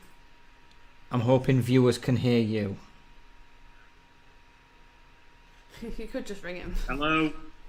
Yeah, I can hear you now, so I can hear you again. Good. I just need to make sure viewers. Oh, there you go, Emma. Yeah. There you I go. can hear you both. You just might get some feedback on there, but the way around that, for now, is just to hold that a bit closer to you. Cool. Hello. What I was saying, Jason, before you disappeared, was I think the biggest problem with getting young people to buy into trades again is social media, because apps like TikTok and stuff like that are glamorizing, and Instagram are glamorizing doing as little as possible, and people just want to be social influencers rather than work hard. Well, this And from an early age as well. I'm talking like young people. I've got my boys saying, "Oh, I want to be a YouTube star," and it's like, what are you supposed to say to that? You don't want to break the dreams, but it's like, son, you know what I mean? we talked about this yesterday, and the beauty with social media is a very image video-based platform, and our kids, your kids, are growing up surrounded by, they're drowning them in imagery. TikTok's a good example. Instagram's a good example. And I think we need to be using... glamorising easy money. They think that everybody can just go online and make money by just talking or doing something, nothingness. And obviously it's not like that. They don't realise there's a lot of hard work behind building an audience. No, of course. But I do think we need to be using it more as a sector to attract younger people. Perhaps using the more, the bigger, more epic projects we've worked on. Saying, look at this amazing house. You could be part of this project, or you could help build this house, or... You stick that on TikTok or Twitter and do a sort of little short video series on those projects. I think this is where, if you want to get into the young people, you've got to start using the technology that young people are using. And look, you've got to glamorise our industry as much as you can. It's all right, it's doors and windows, but like you say, show off the nice. Look, this is what you'd be working on. This is what you. Yeah, it's doors and windows. It's like, I totally agree. I mean, what if you worked on the Shard? What if TikTok was around when the Shard was being built? That is a brilliant exhibition of glass on a building. Can you imagine if I don't know, builders or architects were using TikTok, showing off how they were helping to build the Shard? Can you imagine if the glaziers coming in, fitting the glass panels into the curtain walling on that building, going, look at this, into the phones, look at this huge building we're building, part of the project, part of the experience. I think that's a massive pull for kids. And as an industry, we couldn't be further away from being able to do that. People just will not engage in it. I've seen on Twitter alone, people, oh God, TikTok, I'm not getting, I'll die before it. And to be fair, the industry needs to be looking now at how to survive moving forward, and that is that your apps like TikTok and like Instagram are the ways that you're going to pull young people into an industry to save the industry moving forward. Especially if you've got family businesses, you've got to invest in ideas that are going to get to the youth of, it doesn't matter whether you, me, or anybody else likes it or not. The fact is, the generation below us is growing up with this as their normal. This is their normal, yeah? And that's even pre-COVID. This was their life pre-COVID. Yes, completely right. They were growing up through YouTube, through TikTok, through Instagram. They were documenting everything, watching everything, videos about everything else. Therefore, you have to use that platform because that's the primary route to reach people, yeah? And I just think, you see it on... YouTube's a good example. Like, I watch these house tour videos, these super, multi-million-dollar houses in amazing places. But the engagement they get is insane. Millions of views, mass comments, and it's proof that platform works. It engages people. Well, you think about this as well, right? This let's say 18 to 20 somethings, maybe early 20s. They're the people who are going to be first time buyers, buying properties that need renovating when they move in. They're not ready. No. What a target market to be hitting. And nobody else is using them platforms. Instagram a little bit. TikTok is not even being touched by people in our industry. Imagine the target market of new first-time buyers who need to renovate properties when they move in. And it's not... And people just will not look at... They're not even considering looking at it. It's insane. The total market is a waste of a market. Soph's got a TikTok account. She don't post anything to it, but she watches a lot of stuff. And she follows the people that she likes. And they've got millions and millions of followers. I'm not suggesting for a second a window company or somebody in glazing is going to have millions and millions of followers on TikTok. But the point is, if you can amass some kind of following or gathering, amass a community... Not even a following yet. As long as you hit the right tags, people will see it. It'll be relevant. We've just had a question, by the way, thrown in by I've Hardy. noticed.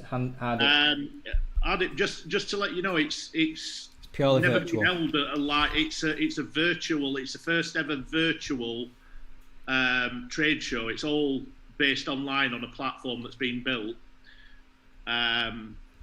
Go ahead to it now. It's live now. So go to fenex.infernoar.com and you can register and view the stands, the content for free. The stands, the content, the videos, the webinar. Download as much as you want. Go check it out. fenex.infernoar.com. Do you want to type that in for him so he can have a look? That's the first one we've done. It's a mini exhibition for doors, windows, and hardware. The main event is later on in the year. But yeah, going back to social media, Jason. What a market that people are missing out on there. You like I said, that age group of first-time buyers that are going to renovate, they're going to be in need of new windows and doors more than probably any other market. Yeah. We're just missing out. Totally missing out. What a marketing opportunity for people who take it on board. I always come back to the Ryan Serhant example, and how he has used social media, and now others are copying him. How he's used social media and YouTube to change how higher end real estate is sold. He was the first guy to embrace social media, Instagram, house tours, and he formed this branding, and he now has his own stock brokerage called Serhant. But he's managed to do that because he spent time and money producing these brilliant house tours, posting on Instagram, posting on Twitter, Facebook, LinkedIn, building this following. But in doing so, he changed how he sold homes. You know, your traditional, you go view a house, you negotiate, you do this, do that, He turned it on its head. He started to sell houses through house tour videos on YouTube or live streams on whatever, Facebook, Instagram, whatever. He's using video now to sell homes. I watched a video where he was selling to I believe it was a celebrity. He was in the Hamptons in New York selling, I think, a $40 million house via Facebook video chat. So he was there at the house. His client weren't able to come in and view the house, but he was going round on Facebook video chat, and he was touring the house on video with him, and he bought the house. He's completely turned it on its head, and that is just through harnessing the power of social and video. $40 million house sold on a video chat on Facebook. I think we're at a period, we're at a crossroads.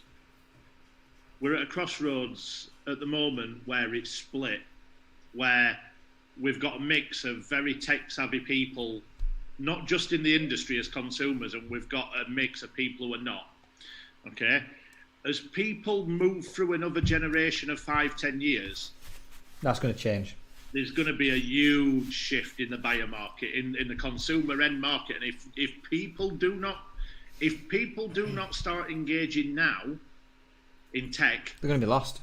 And digital, they're going to be way behind the game by the time they found out that it's needed, and that is a scary, scary thing. I mean, to bring it back to Fenestration, we're now doing regular. I mean, we're getting more online leads, doing leads online, than in person now.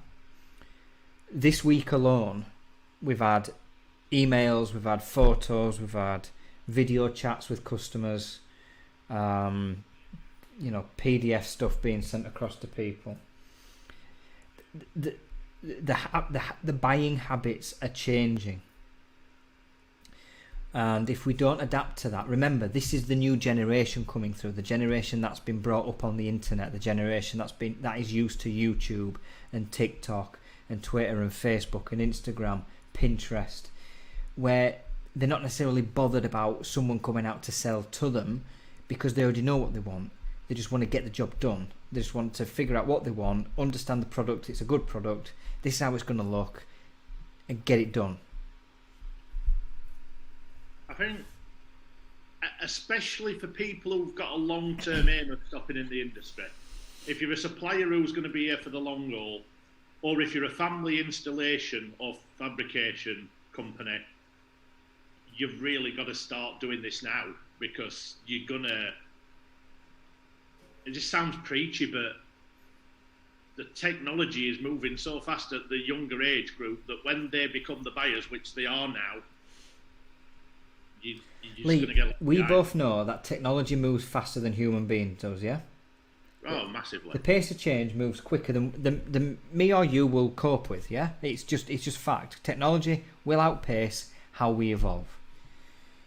But the sooner you adopt new things, and not everything new will stick around. You'll get new things. Some will work, some won't.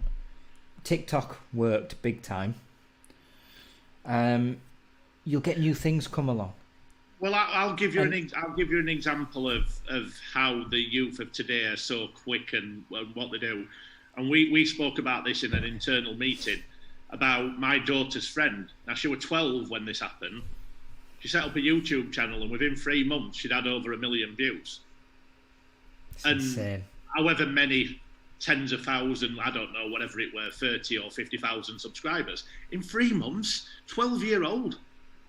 It's mad, 12-year-old. It's mad. And yet you still get some people going around going, oh, video don't work. I don't like video. My daughter was gutted because in the first month, she couldn't emulate that. And she'd only got something like 800 subscribers. And I'm like, hold on a minute. Which is still good. Do you want to give me some tips? Because 800 subscribers in a month, I'll take that all day, every day. And this is what I mean. They're getting they're so.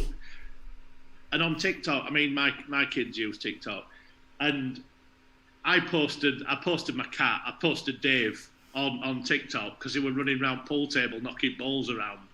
And I thought, people will love that. So I put hashtag whatever, thinking I were doing it right.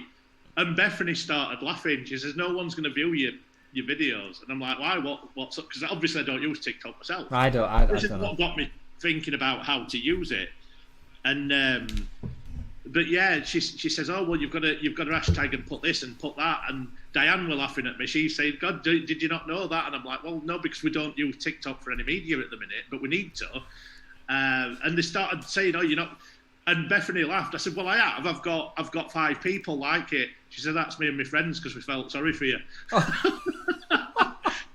So. Oh, that's bad. Yeah, but I mean, it's like, you know what I mean? It's like and felt bad. Have some sympathy likes. I know, sad times. But oh, my dad's not got any videos views. I need to like. And let's be honest, Jason.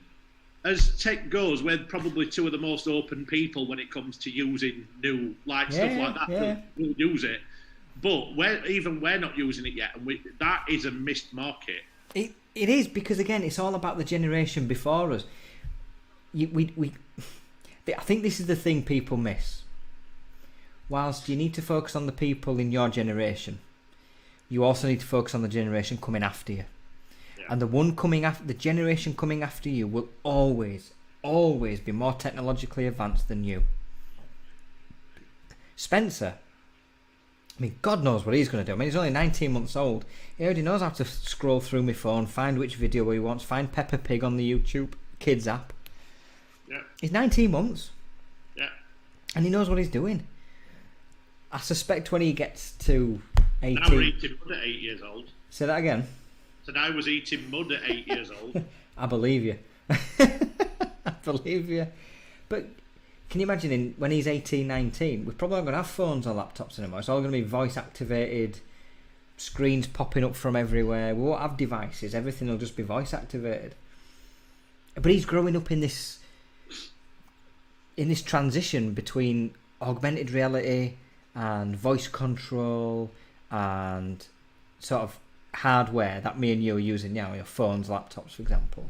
But in 10, 15 years' time, I highly suspect hardware will play less of a role and software will just be integrated into everything. Well, again, I mean, we had this discussion in an internal meeting about, I was one of the first people who bought Google Glass.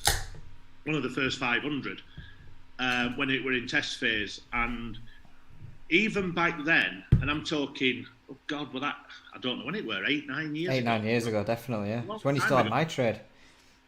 And that was advanced then, and I was absolutely shocked they didn't take that further, because I think it was ahead of its time, though. The tech was ahead of its time. The tech now would work.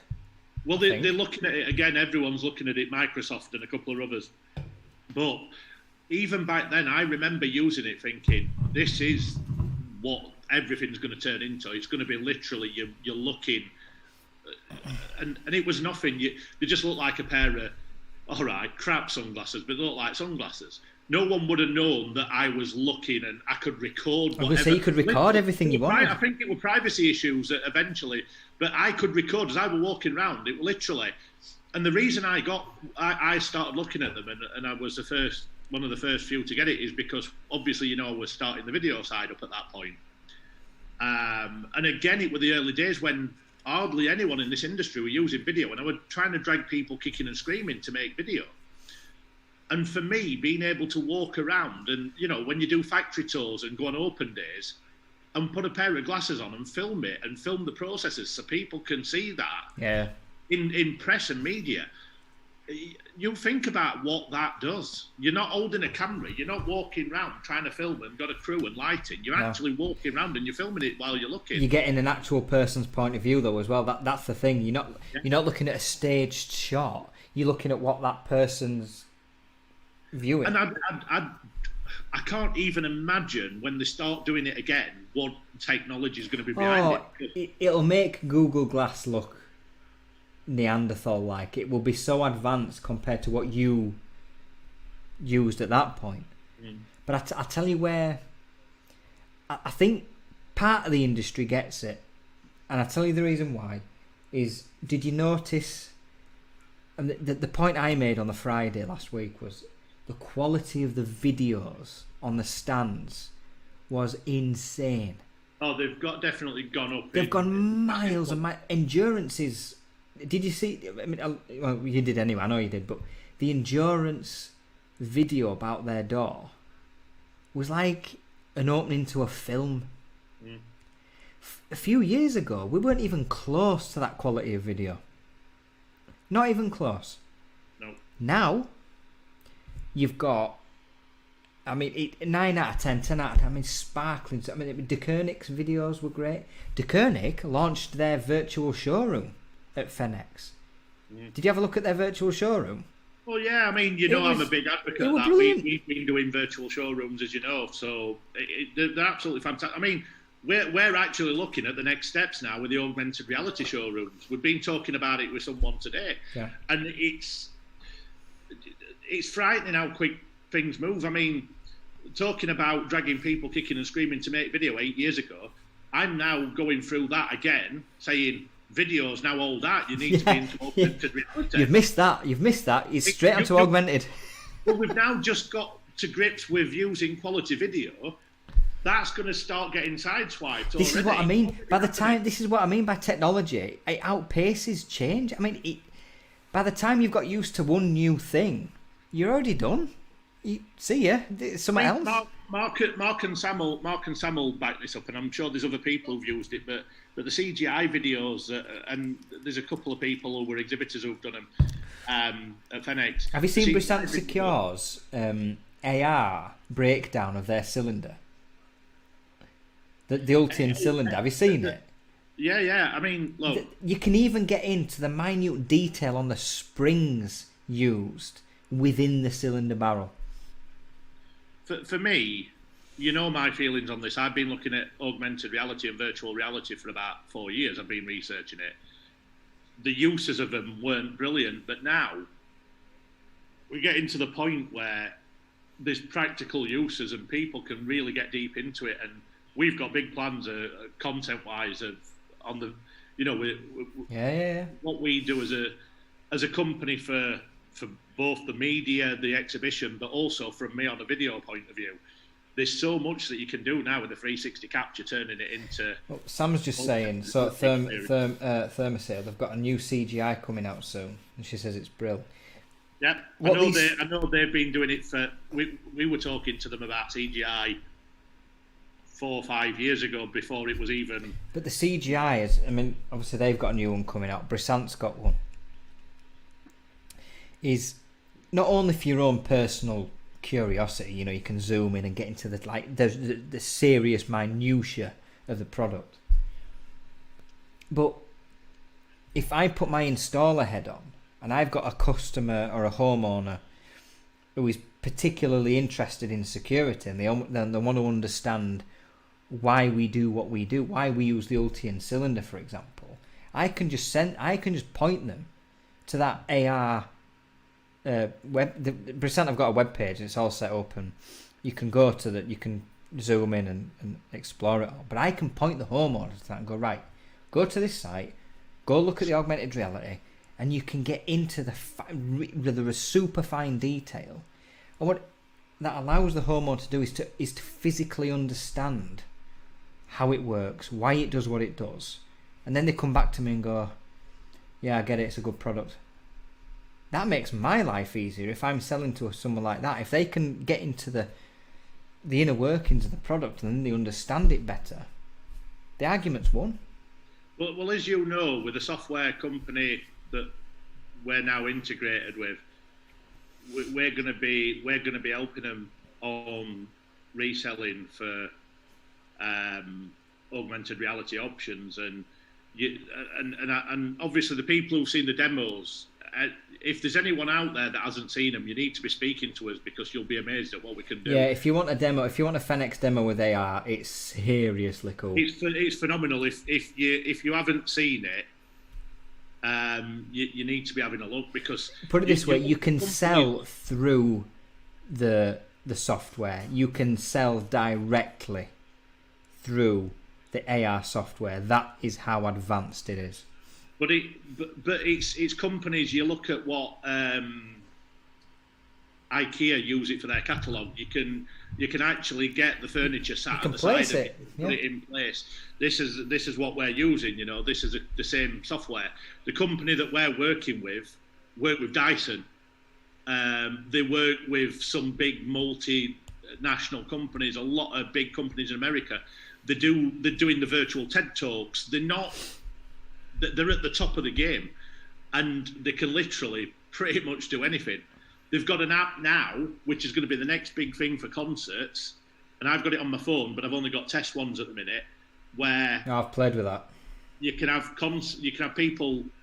Emma, take care of yourself. Hope the hangover's not too bad. Enjoy your quoting. Nice to see you back, Emma, anyway. Yes, it's been good. Enjoy your weekend, and don't work too hard.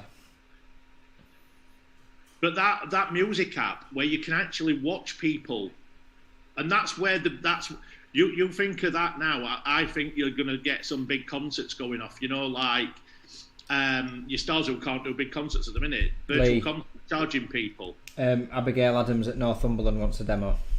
Yeah, cool. Abigail, drop me your contact details and I'll show you, because you need to be having a look at it. It's phenomenal. What you can do now. Yeah, it is so. I mean, I go back to the Brissant example, because they've spent a lot of money going into the finer data. It's just so impressive. And you know what? To some, it is better than picking up a sample, because if you pick up a sample of a cylinder, you're just picking up the cylinder, or a handle, or a letterbox, or even if you go to a showroom and see a door, you can't see in it. You can't see the inner workings. Whereas these CGI animations, these AR animations, allow you to get into the inside of the product. So I can show a homeowner, go, right, okay, well, this is a door, or this is the cylinder that we use, and I can say all day long how good it is and why. But the AR function lets me show them why. I could zoom into the door and get into a cross section and show them the steel reinforcement in the centre chamber, show them the thickness of the PVC, the various chambers inside the PVC profile. The same with the cylinder. I can say, right, it's got 1 million billion of this. I can't show them a cylinder and say it does X, Y, Z inside. I just have to tell them it. But if I can back that up and go, look at this animation, look how, and blow it up from on a screen, that just reinforces the point. Leon's here. Good evening, Leon. Callum, thanks for having us. Oh, you enjoyed the Flush and Fireball webinars? Leon. Yeah, cool. Callum, I was speaking to Callum good man. Early this week. He said he was going to catch up on everything, so we're busy back end of the week. So, and nice to see you enjoying them, Callum.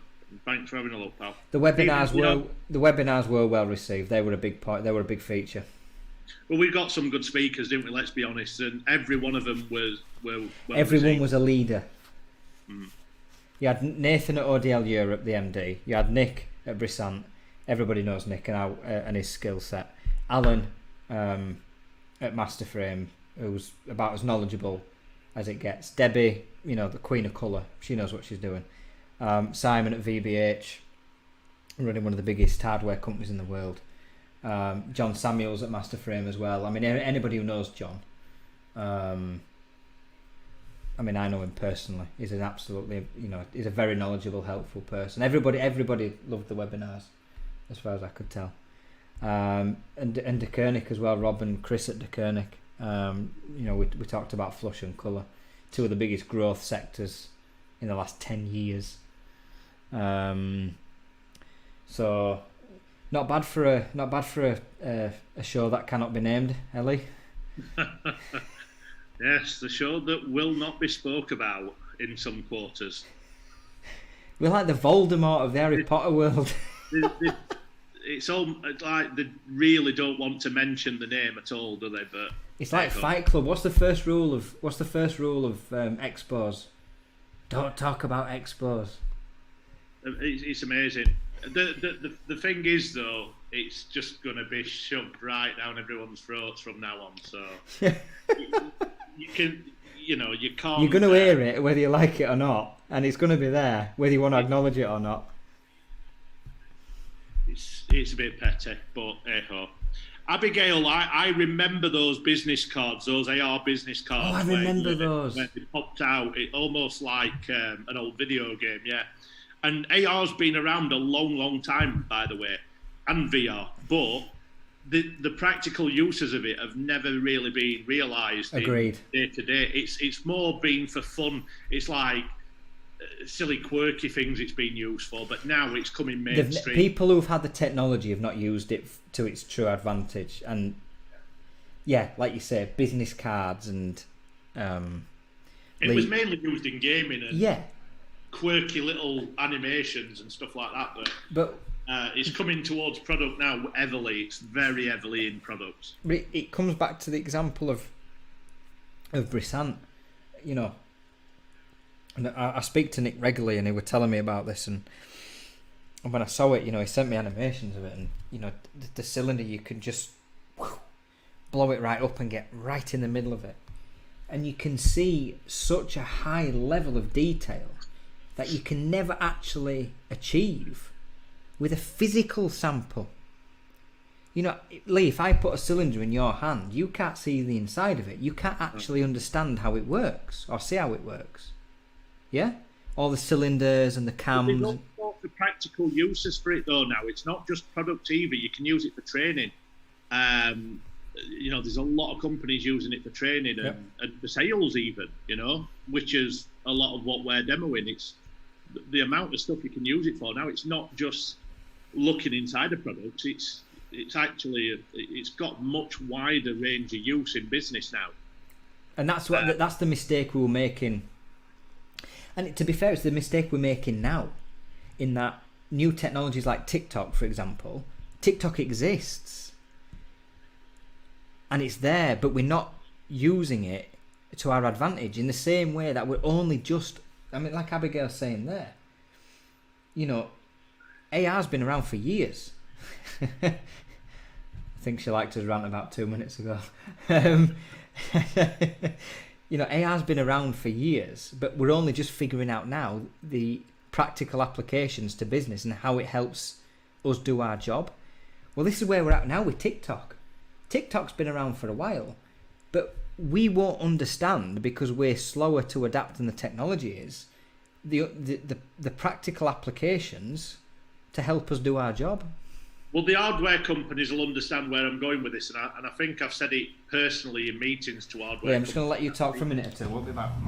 The hardware guys will understand this more than anyone. Before I came into this industry, I had a brief, and I still do now. I had a brief input into the world of locksmithing, and when I first went in, I was intrigued by the access control and the smart locks and the biometrics, and I'm talking that was 13, 14 years ago. Okay, 13, 14 years ago, the biometric systems on locks were phenomenal.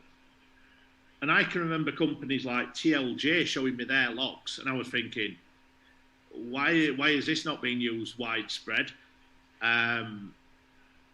And when I got talking to the guys who were in that side of things, the biometrics and the access control and the smart locks, they were telling me that technology had been around in the industry, just not being used for nearly 20 odd years.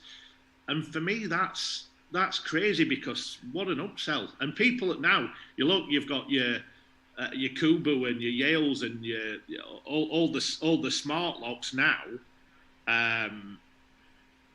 It's the new trend now. People are starting to want them, but like I said, I was looking at some of the locks 13, 14 years ago, and it was like, wow, this is unbelievable. The biometric system, a company called, I don't know whether they're still around. I know they might have changed the name now, because I know they deal heavily in hotel locks. But TLJ was one of the big companies that I was dealing with back in that day, and some of their biometric systems were phenomenal, even back then. Abigail, a master band used it as an album release in a magazine form. The songs were AR working into the magazine 10 years ago. Yeah, it's a lot of the stuff back then were very quirky stuff. It's Mate's band. That's, yeah, I get you. Yeah, it's like I said, it's been around. Augmented reality and virtual reality has been around a long, long time. But it's interesting how it's going, and it's something I've kept an eye on for the last 4, maybe even 5 years. I've been looking at it, but yeah, it's got a lot of mainstream uses now. But what I will say, Abigail, is drop me a message on Twitter, and I will organise to show you some of the stuff, because you'll be interested in what it does now. But the company we're working with are really top end, the top of the game. So we best get back light-hearted for 10, 15 minutes before we close off. I thought we weren't allowed to talk about what we're allowed to talk about. I thought we were the unmentionable thing. I want to talk about that for a minute. Leon, so I've been asked for a CV today. So should we move digital presentation CV? Interested on thoughts? Our CV still respected? Hey, that's not a bad idea, you know. No, honestly, that's a cracking idea. I think a video CV, because you get your personality across. In a written CV, you don't know the person. You can't gauge what a person's like. But in a video CV, I think that's a cracking idea. Again, I mean, that's a brilliant idea. It's a very good idea. Whether it'll be received by everybody as a good idea is down to each industry's perception of how they do their interviewing. But for me, I'd watch that. All of this stuff needs to be moving in a different direction. I mean, if we want to roll it right, like Leon and Jason, you'll not remember this, I don't think. We used to have, what did they call it? Record of achievement folders, I think they were called. Yeah, no, I do remember them. And it was this brown folder, and it had about 3 pages saying that you'd done a great bark rubbing in year 3 or something. I don't know. It was something ridiculous. It was like, what have I got this for? What is that ever going to get me in life? Hold on. Your interviews. Leon's already ahead of us. He's already patented the idea. Good lad. Nicola's saying digital CVs are the norm for creatives now, I think. There you go. Mate, think about it. All right. Going back to when we look for fitters, yeah? Yeah. if there was a way we could weed out the time wasters from the people we think would be genuine candidates, a video CV is a very good way to go about it. Someone's personality comes across. We start to get a feel for the person. Obviously, they talk about what they've done, what they've achieved, so on and so forth. But it's the first opportunity to actually try and get to know a person. You can't do that with a piece of paper. No. Can't do that. Things are moving. Things are moving fast. That's what Nicola's saying now. Yeah, it's just you stop wasting your time. So I think it's a cracking idea. Leon, do it. Film a 2-3 minute video. Say I'm from Barnsley. Used to sell some windows. I've got a nice property portfolio. Leon, I'm a nice lad. Hire me. I'd be interested to know who's asked you for a CV. Oh yeah, bit of gossip. Yeah. Let's find. Yeah. Direct messages. Let's find out who wants you. So, but yes, I just found it. I just found it mainly found it funny about we're the Voldemort of the industry, aren't we, Lee? It would seem that way. It's so sad. I mean, I don't understand. But there you go. He who shall not be named. We're not. Will not be ignored. We will make sure that everybody knows who we are, whether you like it or not. And if we're Voldemort, who's the Harry Potter then to our Voldemort? You're a bit geeky. So I'll have a think. But yeah. But Leon knows. No one dare say the name Leon, apparently. The event that may not be spoken about. The event that was not an event. That was not an event. Or the NFAs either. They didn't happen either, did they? For the last 2 years. They've not happened either. Yeah. But anyway. Oh dear. Sam, I remember that. I do remember that. The Voldemort comment, yes. That's what Mark was called in the press years ago. Yes. What? I remember that. A letter to the editor. I can't remember who it was. What happened there? Yes, Mark was likened to Voldemort. Why? Don't know. I can't remember. I didn't read it, I'll be honest. What? Oh, Sam, you have to explain that one. I want to know what's gone on there. Oh, that's awful. I assume it was... Oh, no, I want to know what's going on. Yeah, I remember that well. I remember having a discussion with Sam about it, actually. Vic decontamination. Victor Costa. Ah, right. That's an autocorrect of a... I'm going to say that can't be... An epic proportion, that one.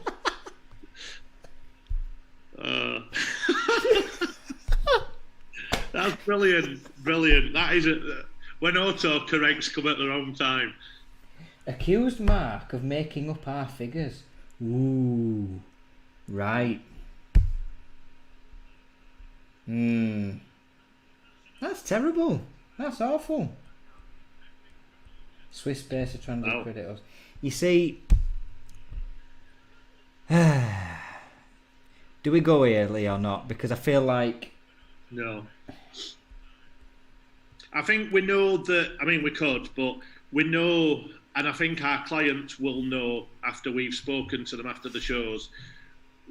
We are very... We've got nowhere to hide with our figures and stuff. It literally is black and white on the data we give them. And all exhibitors now have had a very, very detailed report sent to them, haven't they? Yeah, and you know, we will always be honest with stuff like that, and we're as transparent in everything we do as we can be, and we make it. The one thing you'll always get from me and Lee is transparency, is a down-to-earth approach to things. You know, we do these every couple of weeks, and it's a laugh. We have a laugh. We talk about serious stuff, and we'll always be us, won't we, Lee? And we also take the approach that the industry is big enough for everyone. there's not a monopoly. It's a decent sized sector. There's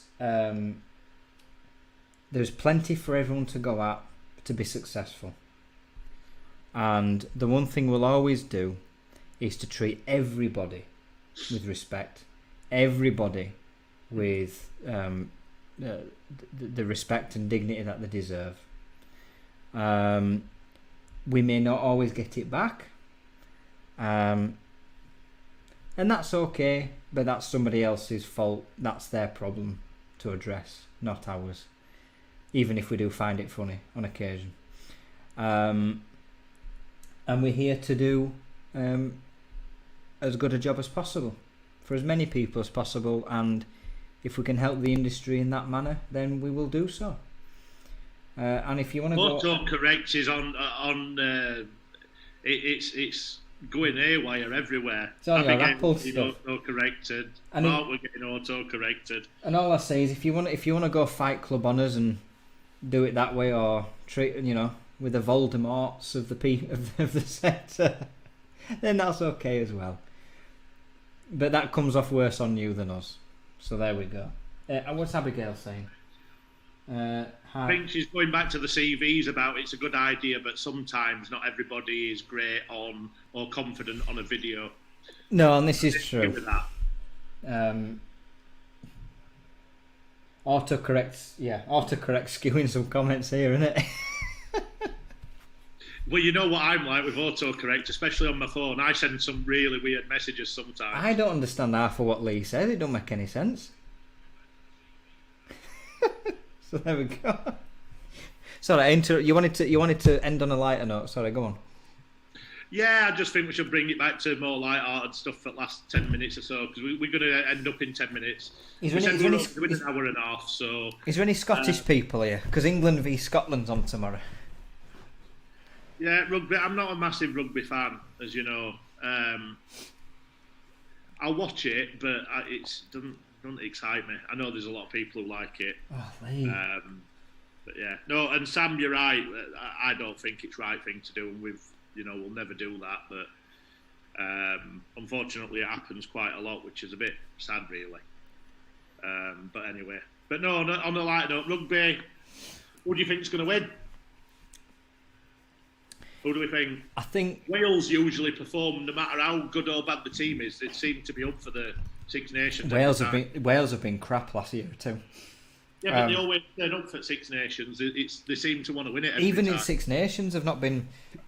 But the problem is, they've had the coach left. Oh God, what was his name? Aussie guy. Oh hell, he's been there years. I should know this. Someone in the comments tell me who the old Warren Gatland. Warren Gatland. He left. I'm not even a rugby fan, and I know that. I know. Warren Gatland left, and they've not been the same since. Whereas, I don't know. I think France could be our biggest threat. I really do. Mark's talking about Villa at football. 12 o'clock kick-off. Who are you playing, Mark? Who you got? Villa. Knackers to Villa. Six Nations are on. Come on. Scotland will beat Scotland. It'll be hard work for the first 60 minutes. Scotland never have. The last 20 minutes they just lack in the energy. The advantage England's got is they've got a bench for days. They can bring on a sub, and they can bring on a whole bunch of subs, and it's essentially replacing a first team with another first team. We've got such a good squad depth. So the last 20 minutes is, I think, where England will probably put the screw on. Also, Scotland haven't won at Twickenham since 1983. That's not going to help. Mark says they're playing Arsenal.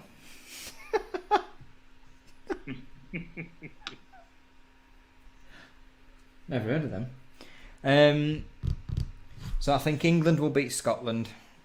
Italy are playing at home against France. I suppose if we consider France the biggest threat, Italy could do us a favour and beat France. That would help.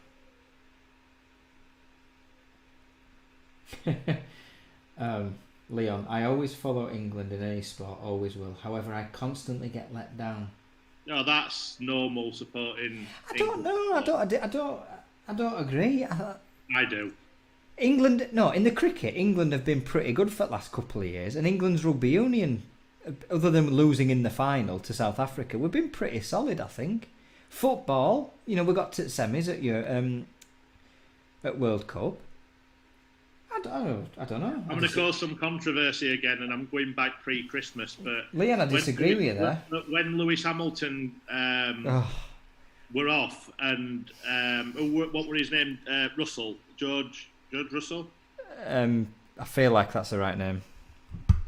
When he took his car, and he performed nearly as well. You know where I'm going with this, don't you?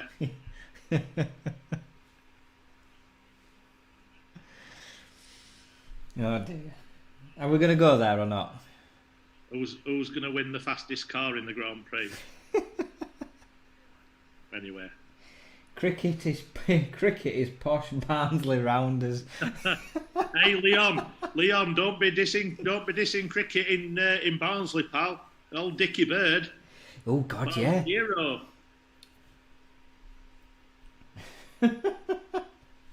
Autocorrect's brilliant, isn't it?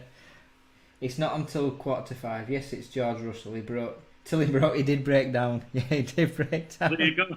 So what happened then? Whose fault was that? It weren't his, was it? It was a car. He clearly mismanaged the car. Lewis Hamilton knows how to manage his car, therefore he wouldn't have broke down.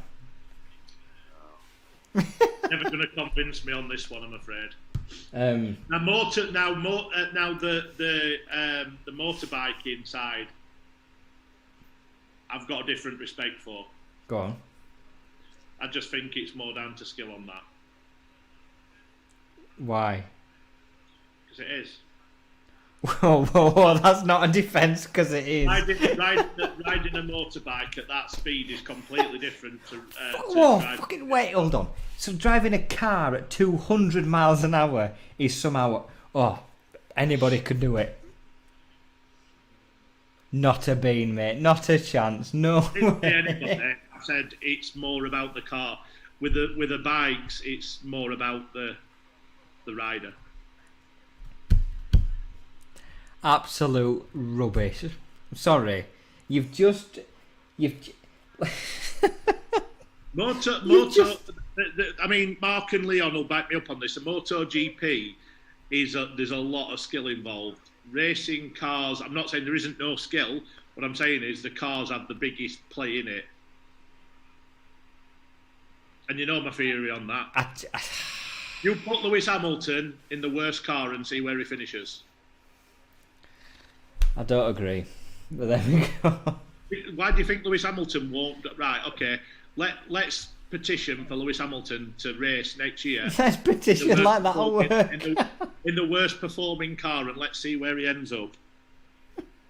I'm not saying it's not down to the team or the car. Mark's saying yes. You've seen Hamilton versus Rossi. They swap vehicles. No, I am Mark, but I bet that's interesting. But that's not a fair comparison, because Rossi won't have driven a Formula 1 car for all his life, and Hamilton won't have driven a bike for all his life. That's not a fair comparison, is it? There you go. Rossi was best in. Oh, you're all talking bollocks. I don't agree. I don't agree at all. But there we go. But no, yeah, Six Nations. That's my weekend, mate. Sorted for the next. It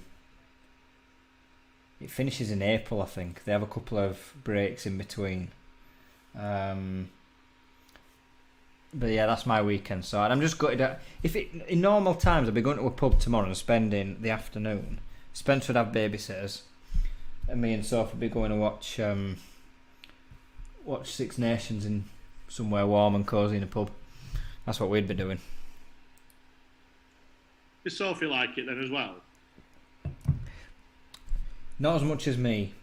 You've watched just me. You've to keep you company because you drag her along. Give her some money and let her go shopping in future.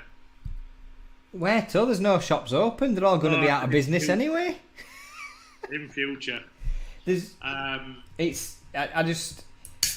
get overly competitive though. Like I get right into it. Like shouting at the TV, screaming at the TV levels of competitiveness. It's not good. I've heard you when I've been on calls to you when you're watching rugby, getting angry at it, and I find it quite amusing. How angry you get at sport. No, when I came round to watch rugby that year. I'm going to say you've watched it with me, Dad. I was quite surprised at how angry you were getting, and I was like, "What are you getting angry for?" I get. That's what happens.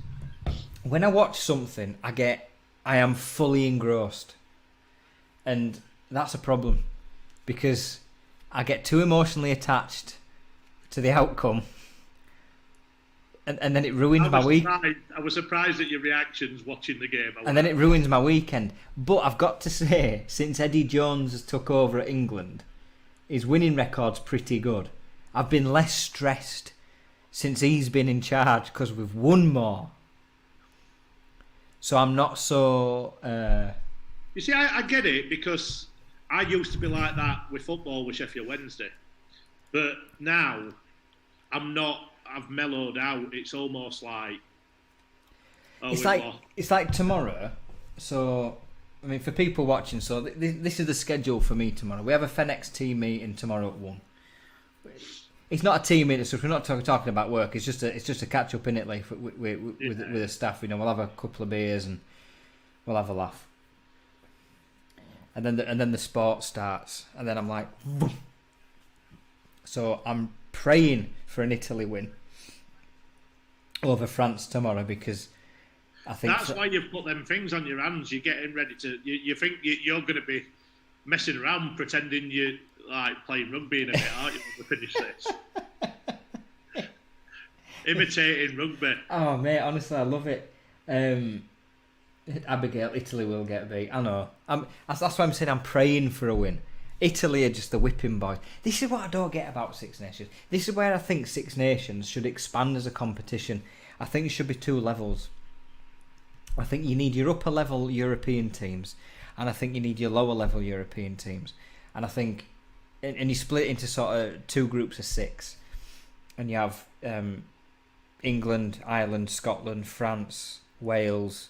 I think. That's 5 in it. England, Ireland, Scotland, Wales, France. Yeah, 5 or 6, whatever. So you have maybe Italy just to make up the 6. The bottom team should be relegated out of that bottom 6 and move into a second 6. And your second 6 should be made up of teams like Romania, Georgia, Russia, for example. You play more games then. You add more teams to the competition. You expand the platform. I actually think the competition gets better and there's something to play for then. There's motivation for the lower teams. Because the Six Nations at the minute is literally a competition between the rest of the others about how many points they can score against Italy. It always comes down to the final weekend, if there's 2 or 3 points in it, about how many points you can put past Italy to make up the difference. Rugby is just posh Barnsley British Bulldog. That I agree with, Leon. I agree with that one. Brilliant. Oh, Leon. Bulldog. Schoolyard games. What a way to end a night of random talk. Schoolyard games. British Bulldog. Yeah, that got banned in our school. God, you wouldn't be able to do half that stuff now when we were kids. Kiss catch and stuff like that. And British Kiss Bulldog. catch? Oh God, you'd be in jail. I know, that's what I mean. It's like, it's scary. Although that was never a thing at my school anyway. That's the question to ask now. What schoolyard games did you used to play that you can remember? Bit of nostalgia. I've got a really itchy nose today. I don't know whether it's hay fever starting early. Gardeners they come cutting grass earlier. It's February. I think I've got hay fever early. Rubbish. It's hay fever. It's not hay fever. It's too early. It's just I don't know. I'm telling you, it's sometimes I get it really bad, and they've been cutting grass today. Oh, by the way, I know this is not a nice thing, and we're not end on this, but people who Christopher Plummer, who I Yeah, think was he's died. I think Sound this of evening. Music. Passed away today. It's not been a good week, has it? One of the first. I'm not a big musical fan, but that was one of the first ones I ever watched. We did school plays. Sound of Music. Everybody watched Sound of Music. Sound of Music. I won Trap Kids. Yeah. Well, yeah. Yeah.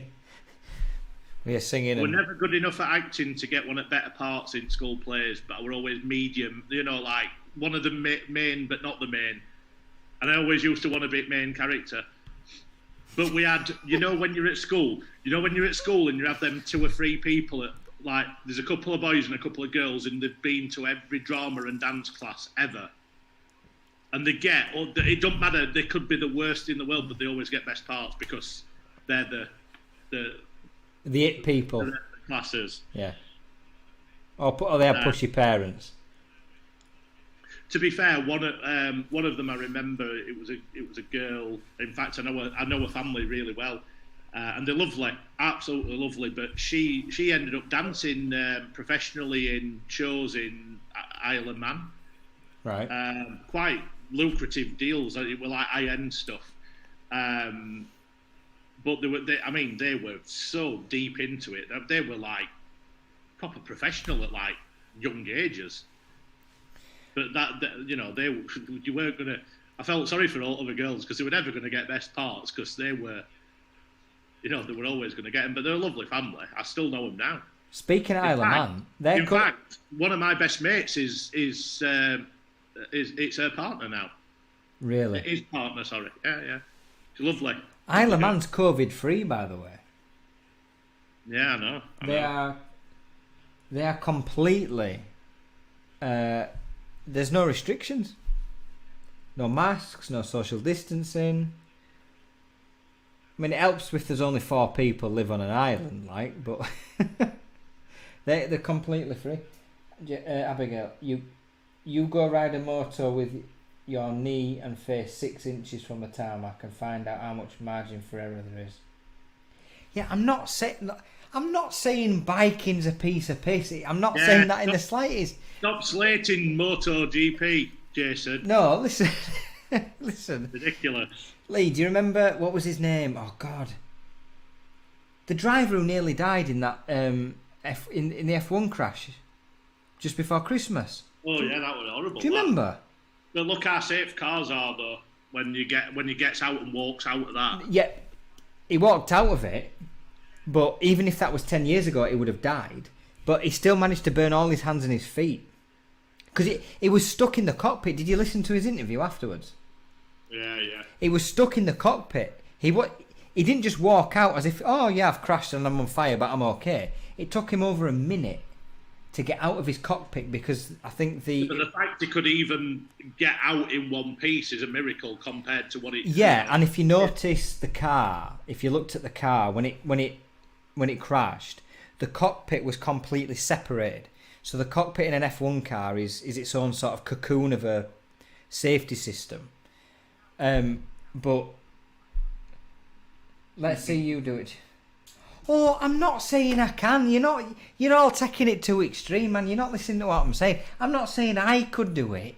Yeah, get on a bike, Jason. Come on. If you think it's easy, go and get on a bike. I'm not saying it is. Oh, you're all missing point. I can't be arsed. You're not listening to what I'm saying. On a serious note, I want to take it back to these schoolyard games because it's a bit of nostalgia here. Leon's just said you can't even take conkers to school now, so I don't think British Bulldog can't see British Bulldog. Is that a thing? I thought that were fake. Is that an absolute? No, it's getting that time. But British Bulldog, I don't know what other people's schools were like, but in my day, it was quite brutal because older kids wanted to play just so they could bully her as well. And I tell you what, there used to be carnage, and then you'd get people kicking off, and it'd end up with a massive pile-on in, and everyone, whoever was at the bottom, were just getting squashed to death. What do you do about rugby? What would you do about like teaching scrums in school rugby and stuff then?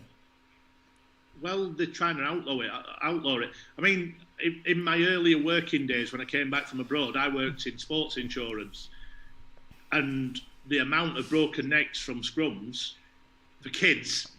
I'm talking kids here, and young teenagers were massive, and they were talking about banning them even back then. Whether they do or not, I don't know. But schoolyard games, I mean, I tell you what, it'd be interesting to know what other people played at school. But the worst thing was when you were the younger year groups and there were older kids, and you'd take your football because you wanted a game of football, and they wouldn't ever let you play. So you'd be playing your own game, and every day they'd get your ball and kick it on roof on purpose. Yes, that happened. Every six, so Absolute you'd have to have dickheads they were. different balls all the time. So you'd have to pull the ball out again tomorrow, a different one. Right? Who dares bring it tomorrow? Because I'm not losing another one this week. We used to come back because school, like junior school, and senior school were even worse. But junior school, we used to go back on a night and climb roof and get up balls that they'd lost as well, and we used to take them home. So we used to get like 7 or 8. We used to climb over walls at school and then climb up onto the roof.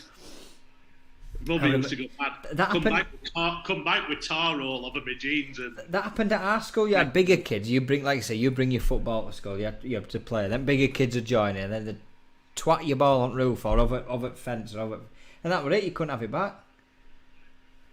What's the point? Rubbish. But yeah, but you are right. They're on about banning scrums and touch rugby up until about 15, I think. But then I also read this week that well, I didn't realise. I knew it wouldn't be. You know, you can get hurt in them, but I didn't realise how bad it were until I worked in that insurance and the amount of claim, like people dying with broken necks. There were a kid who we covered, and I went to see him and his family, and there were him and his brother, and they were future international rugby league players. They were at the younger grade and they were making a step up, and they played for Huddersfield. And one of the brothers, I think he was about 17, and we'd covered him, and he broke his neck and died. Oh. But there were a lot of it. It weren't rare. It weren't like every now and again. There were a lot of it happening in open dark country. They're on about banning Kirby. Kirby were brilliantly on. Kirby were my favourite. And Mark played at home. And Mark's just a domestic terrorist. Well, Mark, I was just about to say, before you type that, when we were in a science class, somebody dropped a thermometer, and they had to clear all classroom. The mercury. Yeah. Yeah, dangerous stuff. Well, I didn't. Again, I mean, I wouldn't have had a clue, but we were only young. But someone, and it were all class had to be took out. It's dangerous stuff. But I mean, going back to sport thing a minute, they are on about banning, full contact stuff with kids, but heading of the ball in football apparently is going to be limited. I think, you know what, I'm not sure about that because, I know it's happening, but I don't know whether that was mainly due to the heavier balls in the old days because there's... Well, we've just bought Spencer a couple of footballs now, and they're weighing nothing. Well, this is what I mean. I mean, I can see it have been a problem 30, 40, 50 years ago because the balls they were using then... Well, they were leather and they soak up all the water. And yeah, whether it'll be I'm not saying... Look, any repetitive head knocks are not perfect, but it's like, where do you stop? Do you stop boxing? Do you stop martial arts? You've got to, it gets silly, doesn't it? Boxing's a good example. Mark, I blew up the school fish pond. Bloody hell.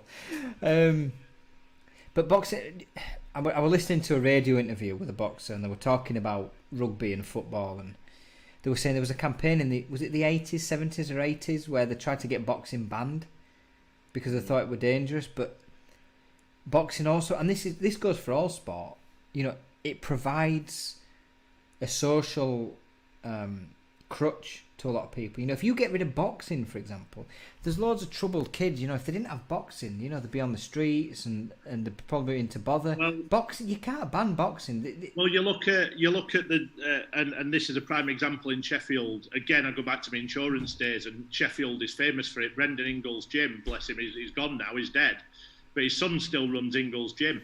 That down in Winkerbank in Sheffield, it's a very poor area. It's around a lot of poor areas, and there's a couple of gyms in Sheffield that are very well respected in the boxing industry, and the amount of people that takes off the streets and keeps them out of trouble is unbelievable, and that's happening up and down the country everywhere. Yeah, it is a big thing, and I tell you what, I went in and we insured. Listen, we were insuring people like Junior Witter, who were a champion at the time. We were insuring their top boxers, but he invites us in because he knew that we'd look after him if they got hurt. So we'd go in and we'd sell insurance to all his, like whether it be the parents of the young uns or whether it be the upcoming boxers. And I were honoured enough to see some of the young boxers that were coming through that made it. You know, Junior Witter was young at the time. No one had heard of him really. It was a champion as such, but no, it wasn't mainstream. And there were a few others in there as well. And they've had about out of the ones we covered on insurance, I think there were 4 champions in end at different. Most of them are at the lighter end, you know, they're not heavyweight boxers at their gym. But I came in, and he pulled me to one side. He says, "Here, watch this. This is what we do." He said, "This is what this is all about." He says, "Forget all these big-headed champions and stuff like this. So this is what this is about." And he sat me down and he says, and he called, there were about 5 or 6 young ones, and he whistled them across. He went, "Come here." And they made, right, they did it like that. And they stood in a line, and they were shadow boxing in front of me, and they were explaining why they were there, why they were doing it, and the ethos behind what they're doing. And it was like, Sean, I'm 8 years old, and I'm doing this because I got in trouble with police, and I'm trying to keep out of trouble. And mate, they were drilled to respect people by Brendan and his staff in the gym. Like literally, he had them respecting anybody who, you know, from outside or inside. And it was amazing to see the work they were doing to bring some discipline into their lives. And he said to me, he said, "The problem is, Lee," he said, "the parents, they don't, there's no discipline there. They're troubled parents." Yeah. So if we don't do it, no one's going to do it. I suppose it's kind of like, it's not the same as national service, but it is a service of a sort. It's providing those people with it's structure and discipline. Like you say, it's that discipline, it's that respect that they get from that sport. Yes, I always remember, I'm going to tell you a funny story now. I will laugh my head off. Brendan Ingall, he one of the nicest people I've ever met. And his son's in charge now. His son's lovely as well. But he was saying to me, his wife come in, shouting at him, "Have you not done my garden yet? Why have you not done this? Why have you not done that?" And he's obviously he's got a lot of respect for his wife, and you can see him turning his head, and he's looking at me going, I'm in trouble again. And anyway, she stormed out at gym, and he started telling me, he says, she's not happy with me because she's asked me to plant these flowers and daffodils. He said, and I've told her I've done it, and I've not. He says, basically, I were busy with kids, and I ain't got time to do it. He says, so I've just like muck around on garden and made it look like I've done them, and they've not grown because they're not there. He says, so that's what she's kicking off about. He says, I always get in trouble for stuff like that. He says, I'm in here, so I ain't got time to do it. So the thing is, it's not as if he can lie because they're not there. The flowers are not there because she knows. I said to him, I said, did you not think that you were going to get caught out eventually? He went, well, what can you do? When they don't appear out of the ground, you're going to get found out. He were a funny guy though. He just proper old school man, but he was funny. Some of the stories he used to come out with were brilliant. I just think some of the things like football, rugby, boxing, they provide like Abigail's saying here in comments on Facebook, you'd end up with more bare knuckle boxing, far more dangerous than controlled. It's the structure and it's the control, it's the environment you bring the kids up in, which teaches them, the life skills they need. The respect, the discipline, the respect for others, the respect for yourself, and being a member of the community. You're still up. Okay. Spencer's still up. If you take that away, but not only that, if you get to a higher level, and this is the argument made in New Zealand, I believe, they wouldn't even consider banning contact sport. In this country, we're contemplating, ruling out tackling it, I think, till you're 15, 16, something like that. That won't happen in other countries. My school team at rugby never made a tackle in like between us. Yeah, that's because you were rubbish. Not for safety. That's because you were crap. So but that's what I mean. I will say this: we had the smallest school ever. So, in your year group at school, Jason, how many people roughly would you say there were in your year group at school? 300, 400. Right, we had about 75. What school did you go to? That's like 2 classes.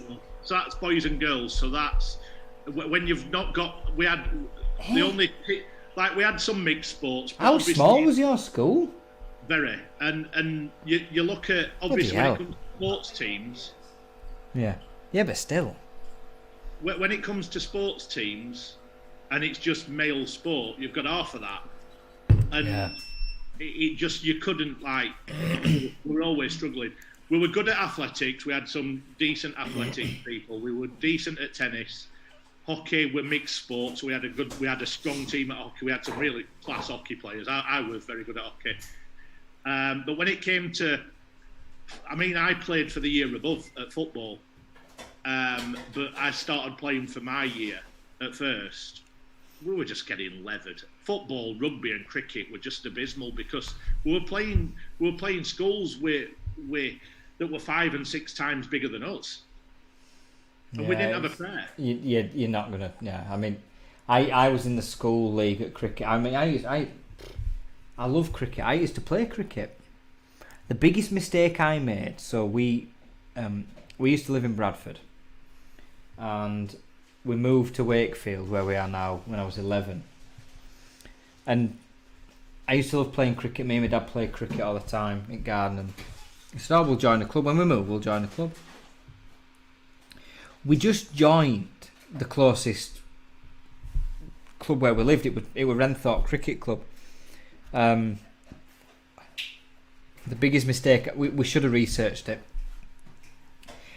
They won everything. Renthorpe were like top of the top of various leagues. Yeah. And that was my mistake. I wasn't the best cricket player.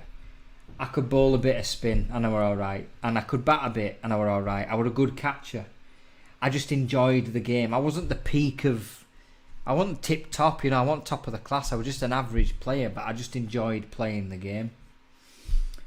And that was the mistake. And it kills me school sport because all of my football, I used to play for a junior football team and we were a good team, but all of my football team went to the school in the next village and it was a successful sports team, so we had to play them. They were our local rivals, and every sport they just didn't, and they used to laugh at me every time I come to football. It's like, oh God, your team, and I'm like, well, with Renthorpe, the other issue is everyone was at private school and I wasn't. I was at a state school. And I played with players who play professionally now for Yorkshire and when I mean they were good, they were really good. They were playing. There were a guy who was 12, 13 years old who were playing for under 17s. They were playing for Yorkshire. And this was my mistake. Everybody was world class. Everybody went to private school. I just wanted to play cricket for the enjoyment. I wouldn't even get trained. The coaches would spend all the time on the players. Yeah. The good players. And I just wanted to enjoy the game. Yeah, and you were so I never got any attention. You know what I mean? We won loads of trophies, and I've got medals and trophies, but I never felt part of the team. No, I get that.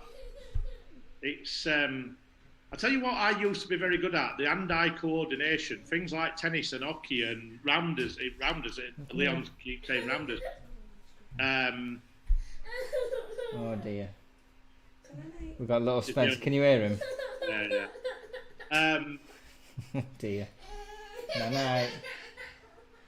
Tennis and hockey and table tennis. I used to be very good at table tennis, but I would hate to think that if I tried playing now, my hand-eye coordination is nowhere near what it used to be. When I was young, it was very, very good. Yeah. But then I've got to admit, if I'm talking about sports that frustrate me, there's two sports that you call them sports, games, sports. The two things that I've never, ever got my head round and I can't ever get right is snooker and golf. Oh, I love snooker. I'll wait. When we're back to normal, I'll take you to snooker club. Yeah, but I'm not saying I don't like snooker. What I'm saying is, no matter... I mean, I used to go to snooker clubs with my mates. Love snooker. Love it. We used to sneak off school to go to snooker clubs. And darts. I'll take you. We'll go play darts one night. I was a very sporty person, but snooker and golf I've never been able to do. Ever. Is it something you've wanted to do, or you've just not got it, so you've not mentally engaged with it?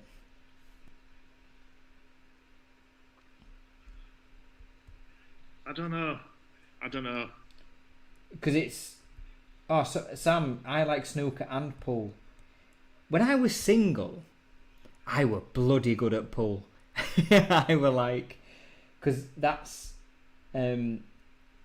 Abigail, that's because it's all they had to do, play cricket. Not convinced it's all as good as it was when I watched it closely. Sabina Park 94 Jamaica. Windies versus England test.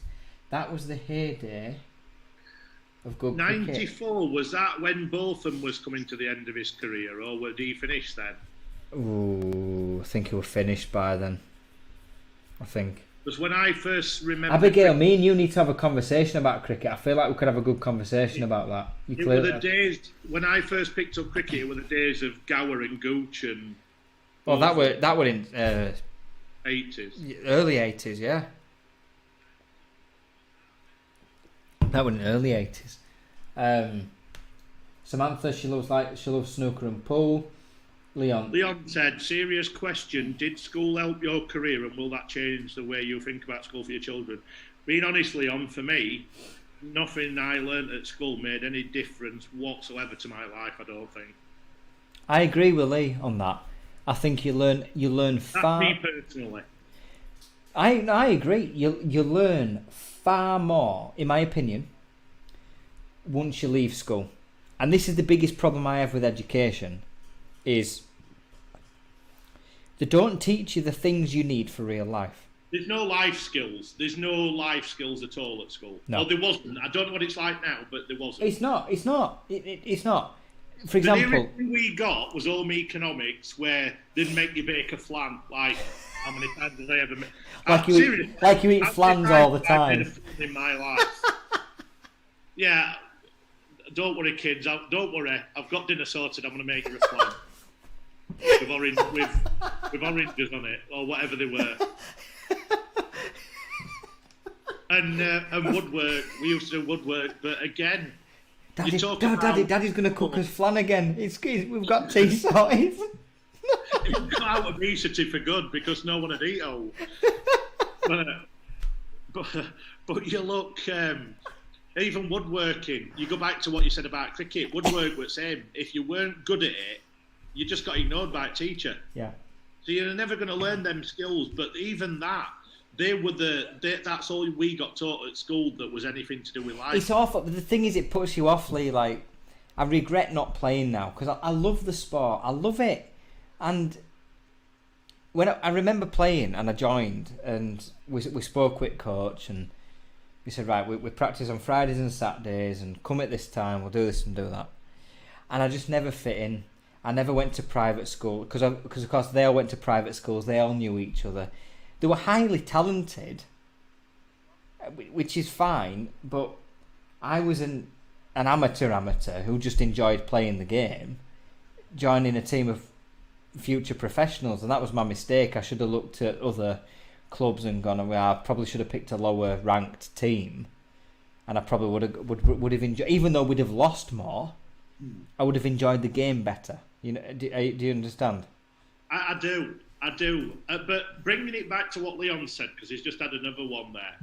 In his time, Graf got you through life. Is that enough now, though? Do you know where I think the big problem is? And this is a conversation probably for the next time.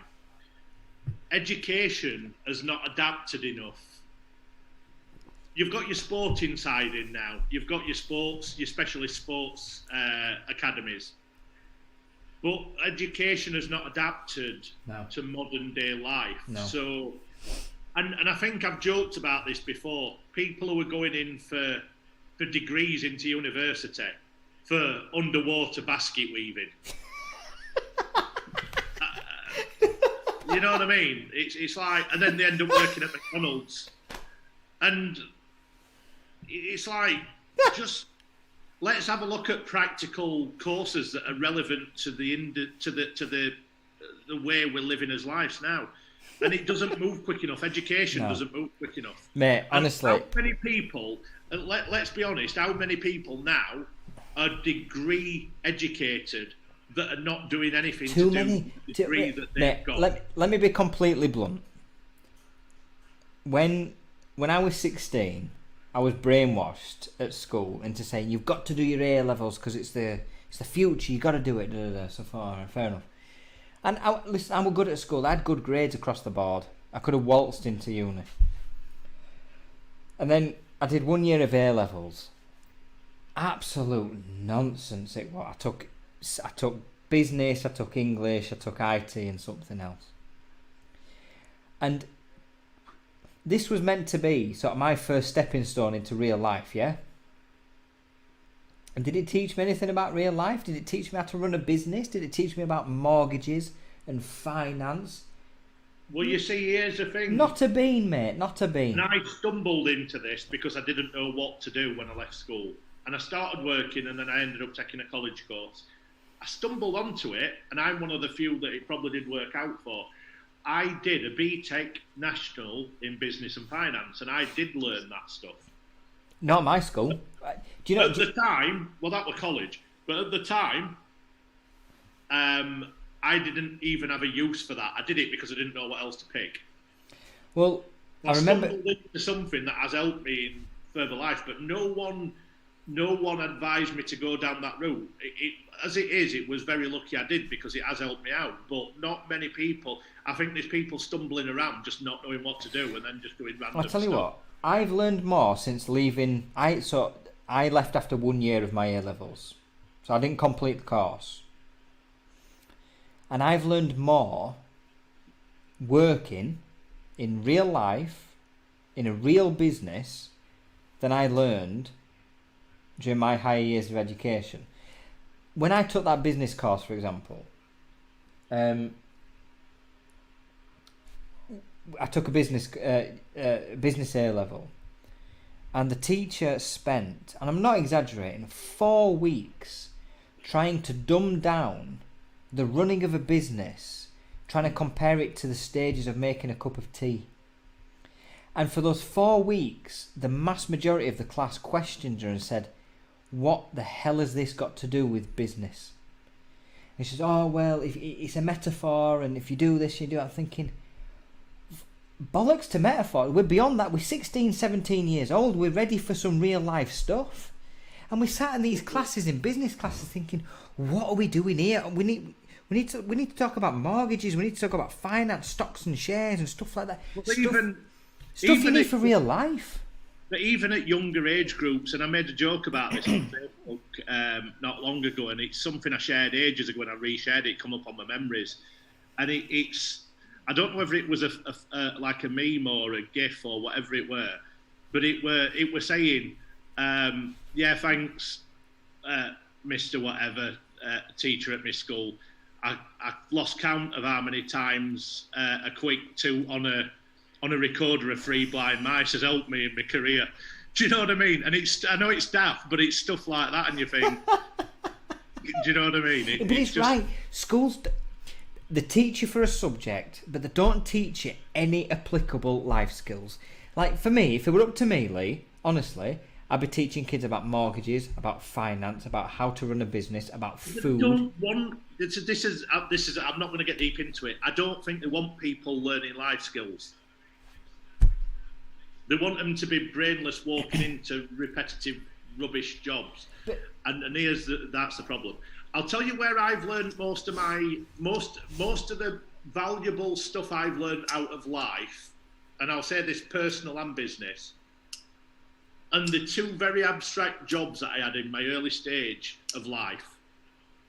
I worked in 2 different factory environments. One was Ferrero Rocher. Ooh. When I was 17 or 18. I'd have never left. well, I used to always forget my pack up, so I ended up, for my dinner, it were either Kinder Eggs or... Oh, convenient.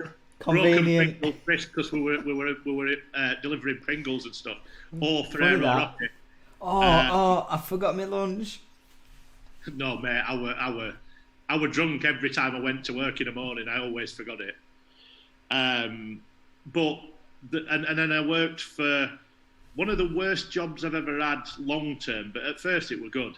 But I worked for a company that did Marks and Spencer's distribution called Salversons, Christian Salversons, and it changed. I think it was called something else after.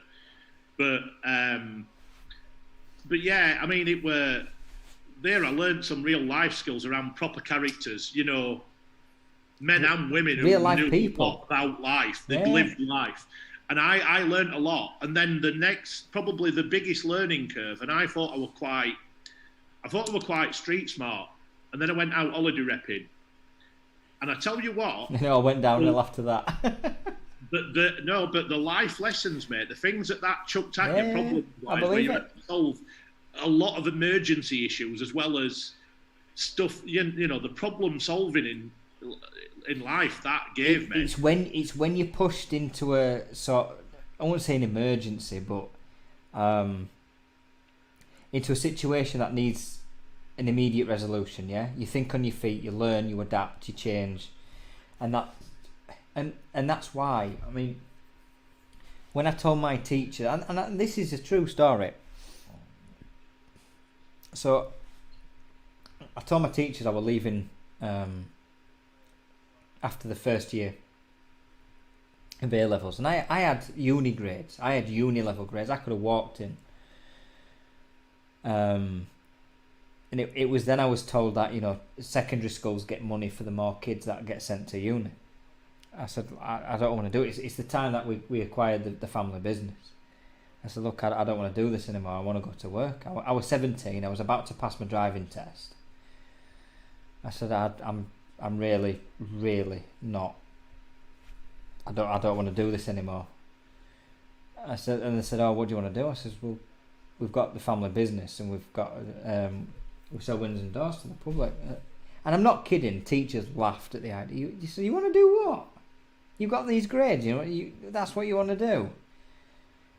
And once I'd told the teachers I wanted to leave, they completely disengaged from him. I remember my English teacher completely ignoring me for the last 8 weeks of that year.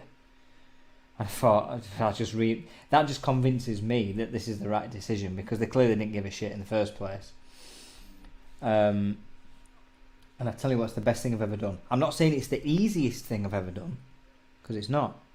But it's the best thing I've ever done in terms of my personal growth, in terms of learning new skills, in terms of learning life lessons, in terms of learning things I need for, you know, stuff that I've needed now to become a dad, for example. You know, learning how to sort of cope with stress, and not that I always do, but it helps. Learning how to sort of think on your feet, learning how to cope with emergency situations, learning how to, you know, learning finances, learning about mortgages, learning about how to manage your money. None of this stuff that you really should be learning in school. But you don't even learn until you get past uni. I mean, I know people who've gone to uni literally just to piss away 3 years of their life to avoid real life because they don't want to do it. Yeah.